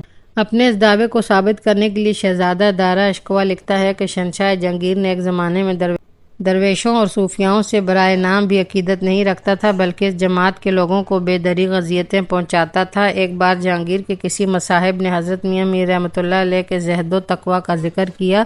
جہانگیر کو بہت حیرت ہوئی اور اس نے بے اختیار ہو کر کہا، کیا میری سلطنت میں ایسے لوگ بھی موجود ہیں؟ پھر جہانگیر نے حضرت میاں میر رحمۃ اللہ علیہ کو آزمانے کے لیے اپنے مصاحب کو یہ پیغام دے کر بھیجا کہ شہنشاہ ہند آپ سے ملاقات کی خواہش مند ہیں۔ پھر جب مغل شہنشاہ جہانگیر کے مصاحب خاص نے حضرت میاں میر رحمۃ اللہ علیہ کی خدمت عالیہ میں حاضر ہو کر فرمان روائے ہندوستان کا پیغام پہنچایا تو اس مرد درویش نے یہ کہہ کر معذرت کر لی کہ میں اپنی عدیم الفرصتی کے باعث حکم شاہی کی تعمیل سے معذور ہوں۔ جہانگیر ایک مرد درویش کا جواب سن کر حیران رہ گیا۔ پھر اس نے حضرت میاں میر رحمۃ اللہ علیہ کی خدمت میں ایک عریضہ ارسال کیا، شیخ بہتر جانتے ہیں کہ میں امور سلطنت کی انجام دہی کے سلسلے میں کس قدر مصروف ہوں، مگر اس کے ساتھ ہی مجھے آپ سے ملنے کا شوق بے چین رکھتا ہے، اس لیے مناسب یہی ہے کہ آپ میرے غریب خانے پر تشریف لا کر مجھے ممنون فرمائیں۔ حضرت میاں میر رحمۃ اللہ علیہ نے شہنشاہ جہانگیر کا خط پڑھا اور کسی تعمیل کے بغیر طویل سفر طے کر کے قصر شاہی تشریف لے گئے۔ شہزادہ دارا اشکوا لکھتا ہے کہ جب حضرت میاں میر رحمۃ اللہ علیہ بادشاہ سے ملنے کے لیے ایک مخصوص کمرے میں جلوہ افروز ہوئے تو جہانگیر اپنی عادت کے خلاف آپ رحمۃ اللہ علیہ کے احترام میں کھڑا ہو گیا۔ واضح رہے کہ جہانگیر کے دور حکومت میں سجدہ تعظیم کا رواج تھا اور بڑے بڑے علماء چارونہ اس رسم کو ادا کرتے تھے، مگر جب حضرت شیخ مجدد الف ثانی نے سجدہ تعظیمی سے انکار کیا تو مغل شہنشاہ غضبناک ہو گیا۔ پھر اس نے حضرت مجدد رحمۃ اللہ علیہ کو نافرمانی کے جرم میں حوالہ زندہ کر دیا۔ آج یہ وہی جہانگیر تھا جو حضرت میاں میر رحمۃ اللہ علیہ کے احترام میں اپنی نشست سے اٹھ کر کھڑا ہو گیا تھا۔ شہزادہ دارا اشکوا کا بیان ہے کہ حضرت میاں میر رحمۃ اللہ علیہ اور جہانگیر کے درمیان بہت دیر تک گفتگو جاری رہی۔ حضرت شیخ رحمۃ اللہ علیہ کی تقریر اس قدر پرتاثیر تھی کہ شہنشاہ جہانگیر کا مزاج ہی بدل گیا اور اس کا دل دنیا کی رنگینیوں سے اچاٹ نظر آنے لگا۔ آپ سے ملنے کے بعد مجھے اندازہ ہوا کہ دنیاوی جاہ و منصب کی کوئی حیثیت نہیں، سلطان ہند کے جتنے زر و جواہر ہیں وہ میری نظر میں اینٹ اور پتھر کے برابر ہیں۔ اگر آپ مجھ پر محبت کی نظر کریں تو میں تعلقات دنیا کو ترک کر دوں۔ حضرت میاں میر رحمۃ اللہ علیہ نے شہنشاہ جہانگیر کی یہ جذباتی گفتگو سن کر فرمایا، کامل صوفی وہ ہے جس کی نظر میں پتھر اور جواہرات یکساں ہوں۔ تم کہتے ہو کہ تمہارے نزدیک ہیرے اور پتھر برابر ہیں، اس لیے تم صوفی ہو۔ ایک مرد درویش کی گفتگو سن کر مغل شہنشاہ حیران رہ گیا، پھر نہایت پرسوز لہجے میں عرض کرنے لگا، میاں جی آپ ایسی دلیلیں دے کر مجھے مار ڈالنا چاہتے ہیں۔ حضرت میاں میر رحمۃ اللہ علیہ نے فرمایا، تمہارا وجود خلق خدا کی پاسبانی کے لیے ضروری ہے اور تمہارے عدل و انصاف کی برکت سے فقیر بھی دل جمعی کے ساتھ اپنے کاموں میں مشغول ہیں۔ مغل شہنشاہ حضرت میاں میر رحمۃ اللہ علیہ کی گفتگو سے اس قدر متاثر ہوا کہ بار بار ایک ہی جملہ دہراتا رہا۔ برائے کرم آپ میرے حال پر توجہ فرمائیں۔ پہلے تم مخلوق خدا کی خدمت کے لیے اپنے جیسا نگہبان مہیا کر دو، پھر میں تمہیں اپنے ساتھ لے جا کر مشغول حق کر دوں گا۔ شہنشاہ جہانگیر کو حضرت شیخ رحمۃ اللہ علیہ کی یہ بات بہت پسند آئی، پھر عرض کرنے لگا، میری شدید خواہش ہے کہ آپ مجھے کسی خدمت کا موقع دیں۔ حضرت میاں میر رحمۃ اللہ علیہ نے فرمایا، میں جو کچھ تم سے طلب کروں گا تم کیا وہ چیز مجھے دے دو گے؟ شہنشاہ جہانگیر نہایت پرجوش نظر آنے لگا، آپ اشارہ تو کریں، جو کچھ میرے دائرے اختیار میں ہے وہ سب آپ کی نظر کر دوں گا، کیا تم اپنے وعدے پر قائم رہو گے؟ حضرت میاں میر رحمۃ اللہ علیہ نے فرمایا، حکم تو دیں، آپ مجھے ہر حال میں وعدے کا پابند پائیں گے۔ شہنشاہ جہانگیر نے ایک ایک لفظ پر زور دیتے ہوئے کہا، تو پھر میری یہی خواہش ہے کہ شہنشاہ مجھے رخصت کریں اور آئندہ زحمت نہ دیں۔ حضرت میاں میر رحمۃ اللہ علیہ نے شان بے نیازی کے ساتھ فرمایا، یہ وہی جواب تھا جو حضرت میاں میر رحمۃ اللہ علیہ کے پیر و مرشد حضرت خضر رحمۃ اللہ علیہ نے حاکم سیوستان کی خواہش میں جواب دیا تھا۔ شہنشاہ جہانگیر ایک مرد قلندر کا یہ اندازہ دیکھ کر حیرت زدہ رہ گیا، پھر اس نے ہرن کی کھال کا بنا ہوا ایک مسلح حضرت میاں میر رحمۃ اللہ علیہ کی خدمت میں پیش کیا۔ شیخ کم سے کم اسے تو قبول کر لیجئے کہ میری بادشاہی کا بھرم رہ جائے۔ حضرت میاں میر رحمۃ اللہ علیہ نے مسلح قبول کر لی اور قصر شاہی سے رخصت ہو گئے۔ دارِ اشکوہ اس تاریخ ساز واقعے کو بیان کرتے ہوئے لکھتا ہے کہ جس مرد آزاد نے جہانگیر جیسے شہنشاہ کے اطاعت کو قبول کرنے سے انکار کر دیا، اس کے دل میں متاع دنیا کے حوالے سے کوئی خطرہ کس طرح پیدا ہو سکتا ہے؟ وہ تو حضرت شیخ رحمۃ اللہ علیہ نے اپنے مریدوں کو سمجھانے کی غرض سے یہ بات کہی تھی کہ اگر کوئی شخص بار بار نظر بھیجے تو دل میں ایک امید سی پیدا ہو جاتی ہے، تو توکل جاتا رہتا ہے اور خطرہ پیدا ہو جاتا ہے۔ حضرت میاں میر رحمۃ اللہ علیہ کے توکل کی شان تو یہ تھی کہ جب کوئی بادشاہ یا امیر آپ رحمۃ اللہ علیہ کی خدمت میں نظر بھیجتا تو سخت بھرم ہو جاتے اور انتہائی پرجلال لہجے میں فرماتے، تو نے مجھے فقیر سمجھ کر یہ نظر بھیجی ہے، لیکن یاد رکھ میں فقیر بھی نہیں ہوں اور اس چیز کا مستحق بھی نہیں ہوں، میں غنی ہوں اس لیے کہ غنی کا بندہ ہوں، جس کا اللہ ہو وہ فقیر نہیں ہو سکتا۔ اپنے تحائف واپس لے جاؤ اور انہیں محتاجوں میں تقسیم کر دو۔ ان تمام واقعات کا ذکر کرنے کے بعد دارا اشکوا حضرت میاں میر رحمۃ اللہ علیہ کو اس طرح خراج تحسین پیش کرتا ہے، میں نے اپنی پوری زندگی میں ایسا شخص نہیں دیکھا جس کی نگاہ میں دنیا اس قدر حقیر ہو جتنی حضرت میاں میر رحمۃ اللہ علیہ کی نظر میں تھی۔ حضرت میاں میر رحمۃ اللہ علیہ جانباز صوفیاؤں میں سے تھے جن کی ریاضت و عبادت اور نفس کشی تاریخ تصوف کا روشن ترین باب ہے۔ ایک بار آپ رحمۃ اللہ علیہ سرہند سے لاہور تشریف لا رہے تھے کہ ایک گاؤں میں داخل ہوئے جہاں پٹھانوں کے کئی قبائل آباد تھے۔ حضرت شیخ رحمۃ اللہ علیہ نے کچھ دنوں تک مقامی مسجد میں قیام فرمایا۔ اتفاق سے رمضان کا مہینہ تھا۔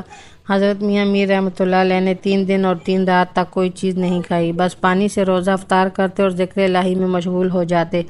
چوتھی رات نماز مغرب کے بعد آپ رحمۃ اللہ علیہ مسجد سے باہر نکلے تو ایک گاؤں میں داخل ہو گئے، پھر ایک مکان پر پہنچے جس کا دروازہ کھلا ہوا تھا۔ حضرت میاں میر رحمۃ اللہ علیہ دستک دے کر مالک مکان کو بلانا چاہتے تھے کہ آپ رحمۃ اللہ علیہ کی نظر ایک خوان پر پڑی جو مختلف قسم کے کھانوں سے بھرا ہوا تھا۔ حضرت میاں میر رحمۃ اللہ علیہ اس واقعے کے بارے میں خود فرماتے ہیں کہ جب بھوک کی شدت بڑھ گئی تو میرے نفس نے مجھ سے کہا کہ تم نے سوال کرنا تو اپنے آپ پر حرام کر لیا ہے، اب پیٹ بھرنے کی یہی ایک صورت رہ گئی ہے کہ تم خیانت کرو اور کھانا اٹھا کر کھا لو۔ میں نے اپنے نفس کو مخاطب کر کے کہا، خیانت کرنے سے سوال کرنا بہتر ہے۔ میرے نفس نے عجیب دلیل پیش کی، حالت اضطرار میں بھی مردار بھی جائز ہے۔ الغرض کچھ دیر تک مجھ میں اور میرے نفس میں شدید جنگ ہوتی رہی، آخر میں سوال کیے بغیر مسجد میں واپس چلا گیا۔ ابھی مجھے مسجد میں آئے ہوئے کچھ ہی دیر گزری تھی کہ ایک لونڈی کھانے کا خوان اٹھائے ہوئے میرے پاس آئی۔ میں نے خوان کی طرف غور سے دیکھا، اس میں وہی کھانا موجود تھا جسے میں کچھ دیر پہلے ایک مکان کے دروازے میں رکھا ہوا چھوڑ آیا تھا۔ میں نے لونڈی سے پوچھا، تو یہ کھانا کہاں سے لائی ہے؟ میرے مالک نے مجھ سے کہا تھا کہ مسجد میں ایک بھوکا شخص بیٹھا ہے، اسے یہ کھانا پہنچا دو۔ لونڈی نے جواباً کہا، کیا تم وہ شخص نہیں ہو؟ وہ بھوکا شخص تو میں ہی ہوں، مگر اب مجھے اس کھانے کی ضرورت نہیں۔ میں نے لونڈی کو مخاطب کر کے کہا اور ہنسنے لگا۔ لونڈی چند لمحوں تک میری حالت کو تعجب سے دیکھتی رہی اور پھر خوان اٹھا کر واپس چلی گئی۔ تھوڑی دیر بعد وہ شخص مسجد میں داخل ہوا جس نے کھانا بھیجا تھا۔ آخر تم نے کھانا کیوں واپس کر دیا؟ اس شخص نے میرے قریب آ کر پوچھا، اور اس میں ہنسنے کی کیا بات تھی؟ میں نے اس شخص کو تمام واقعہ سناتے ہوئے کہا، میرے نفس نے مجھے ورغلایا تھا، مگر بفضل خدا اس نے شکست کھائی۔ یہ ماجرا سن کر وہ شخص میرا متقد ہو گیا، اور پھر میں نے دیکھا کہ یہ بات جو رات کی تنہائی میں کہی گئی تھی پورے گاؤں میں مشہور ہو گئی۔ لوگ قطار در قطار میرے پاس آنے لگے۔ مجھے ان کی صورتیں دیکھ کر وحشت سی ہوتی تھی۔ آخر ایک دن میں رات کی تاریکی میں خاموشی کے ساتھ لاہور چلا گیا۔ عبادت، ریاضت، صبر، قناعت اور نام و نمود سے بیزاری حضرت میاں میر رحمۃ اللہ علیہ کے نمایاں وصف تھے۔ جہاد زندگانی میں یہی آپ رحمۃ اللہ علیہ کے ہتھیار تھے، اور انہی ہتھیاروں کے ذریعے ایک بندہ مزدور سے لے کر شہنشاہ وقت تک سب پر حکومت کی۔ مجذوبوں کے بارے میں مشہور ہے کہ وہ کسی کو خاطر میں نہیں لاتے تھے، مگر حضرت میاں میر رحمۃ اللہ علیہ کے روب و جلال کا یہ عالم تھا کہ بڑے سے بڑا مجذوب بھی آپ رحمۃ اللہ علیہ کے سامنے آتے ہوئے گھبراتا تھا۔ اگر کسی مجذوب کو معلوم ہو جاتا کہ حضرت میاں میر رحمۃ اللہ علیہ فلاں راہ سے گزر رہے ہیں تو اپنا راستہ بدل لیتا۔ مغل شہزادہ دارا اشکوا لکھتا ہے کہ اگر کوئی برہنہ مجذوب حضرت میاں میر رحمۃ اللہ علیہ کے سامنے سے گزر جاتا تو آپ رحمۃ اللہ علیہ نہایت غضبناک لہجے میں فرماتے: بے ادب، کیا تماشا دکھاتا پھرتا ہے، اپنے آپ کو ڈھانک۔ خواہ وہ کسی مرتبے کا مجذوب ہوتا، مگر حضرت میاں میر رحمۃ اللہ علیہ کی پرجلال آواز سن کر فوراً ہوش میں آ جاتا اور اپنا بدن ڈھانپنے کی کوشش کرتا۔ ایک دن کا ذکر ہے کہ ایک درویش خرقہ اور عمامہ پہنے 2-3 خدمتگاروں کے ساتھ حضرت میاں میر کی مجلس روحانی میں حاضر ہوا۔ اس کے داخل ہونے کا انداز بڑا متکبرانہ تھا۔ اس نے خود پسندی کے ساتھ چاروں طرف نظر ڈالی اور ایک اونچے مقام پر بیٹھ گیا۔ حاضرین مجلس کو یہ بات ناگوار گزری، مگر حضرت شیخ رحمۃ اللہ علیہ کے احترام کے پیش نظر سب لوگ خاموش رہے۔ حضرت میاں میر رحمۃ اللہ علیہ نے بھی اس درویش کے ریاکارانہ عمل کو دیکھا، مگر کوئی عرض نہیں فرمایا۔ تھوڑی دیر بعد ایک شکستہ حال شخص خانقاہ میں داخل ہوا اور اس جگہ بیٹھ گیا جہاں لوگوں کی جوتیاں رکھی ہوئی تھیں۔ حضرت میاں میر رحمۃ اللہ علیہ نے اس شخص کو بھی ایک نظر دیکھا، مگر زبان مبارک سے کچھ ارشاد نہیں فرمایا۔ ابھی تھوڑی دیر ہی گزری تھی کہ ایک آسودہ حال شخص مجلس میں داخل ہوا اور اس نے حضرت میاں میر رحمۃ اللہ علیہ کی خدمت میں 32 روپے پیش کیے۔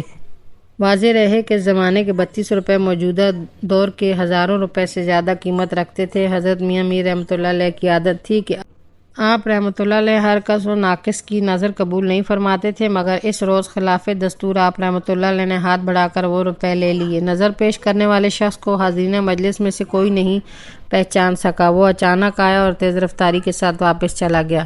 اس کے جاتے ہی حضرت میاں میر رحمۃ اللہ علیہ نے اس شخص کو آواز دے کر اسے اپنے پاس بلایا جو حاضرین مجلس کے جوتوں کے قریب بیٹھا ہوا تھا۔ وہ مفلوق الحال شخص سر جھکائے ہوئے آگے بڑھا اور حضرت میاں میر رحمۃ اللہ علیہ کے قریب پہنچ کر دست بستہ کھڑا ہو گیا۔ یہ تمہارے لیے ہیں۔ حضرت میاں میر رحمۃ اللہ علیہ نے وہ 32 روپے شخص کو دیتے ہوئے فرمایا: اس رقم سے ایک گھوڑا خریدو اور کچھ پیسے اپنے پاس رکھو، پھر فلاں شہزادے کے پاس ملازمت کے لیے جاؤ، انشاءاللہ تمہارا کام ہو جائے گا۔ اس پریشان حال شخص نے حضرت میاں میر رحمۃ اللہ علیہ کا شکریہ ادا کیا اور آپ رحمۃ اللہ علیہ کے دست حق پرست کو بوسہ دیا اور الٹے قدموں واپس چلا گیا۔ اونچی جگہ پر بیٹھا ہوا وہ حرقہ پوش درویش یہ تمام منظر چپ چاپ دیکھتا رہا۔ پھر جب وہ شخص چلا گیا تو خود پسند ریاکار درویش حضرت میاں میر رحمۃ اللہ علیہ سے تلخ لہجے میں مخاطب ہوا: شیخ، تم نے یہ کیا کیا؟ فقیروں کا حق غیر مستحق انسان کو دے دیا۔ میں اس شخص سے پہلے مجلس میں داخل ہوا تھا، اس لیے اس رقم پر میرا حق زیادہ تھا۔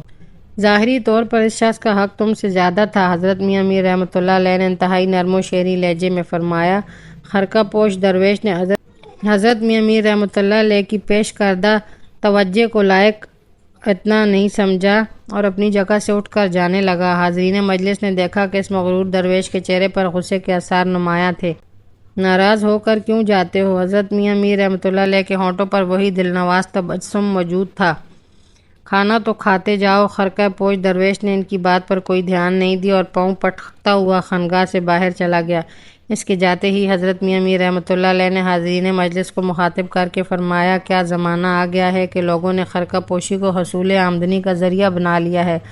اس درویش کی کمر کے گرد 122 روپے بندھے ہوئے ہیں اور پھر بھی ضرورت مندوں کے مقابلے میں اپنا حق جتلاتا ہے۔ افسوس وہ نہیں جانتا کہ یہ ہوس ذات اسے مار ڈالے گی۔ حاضرین مجلس نے حضرت میاں میر رحمۃ اللہ علیہ کا ارشاد گرامی سنا اور اپنے سر جھکا لیے، مگر جو لوگ حضرت شیخ کے مقام روحانی سے کس قدر واقف تھے انہیں اندازہ ہو گیا تھا کہ اس خرقہ پوش درویش کے ساتھ عنقریب کوئی غیر معمولی واقعہ پیش آنے والا ہے۔ ایک بار شہر لاہور میں طاعون کی سخت وبا پھیلی۔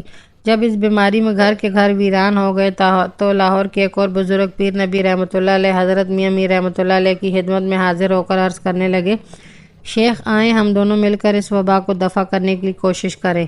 شیخ پیر نبی رحمۃ اللہ علیہ کی بات سن کر حضرت میاں میر رحمۃ اللہ علیہ نے فرمایا، شیخ جب لوگوں کی قضا آ جاتی ہے تو پھر کوئی دعا کارگر ثابت نہیں ہوتی۔ شیخ پیر نبی رحمۃ اللہ علیہ حضرت میاں میر رحمۃ اللہ علیہ کی بات پر توجہ نہیں دی اور اکیلے ہی دفع بلا کے لیے ریاضت میں مشغول ہو گئے۔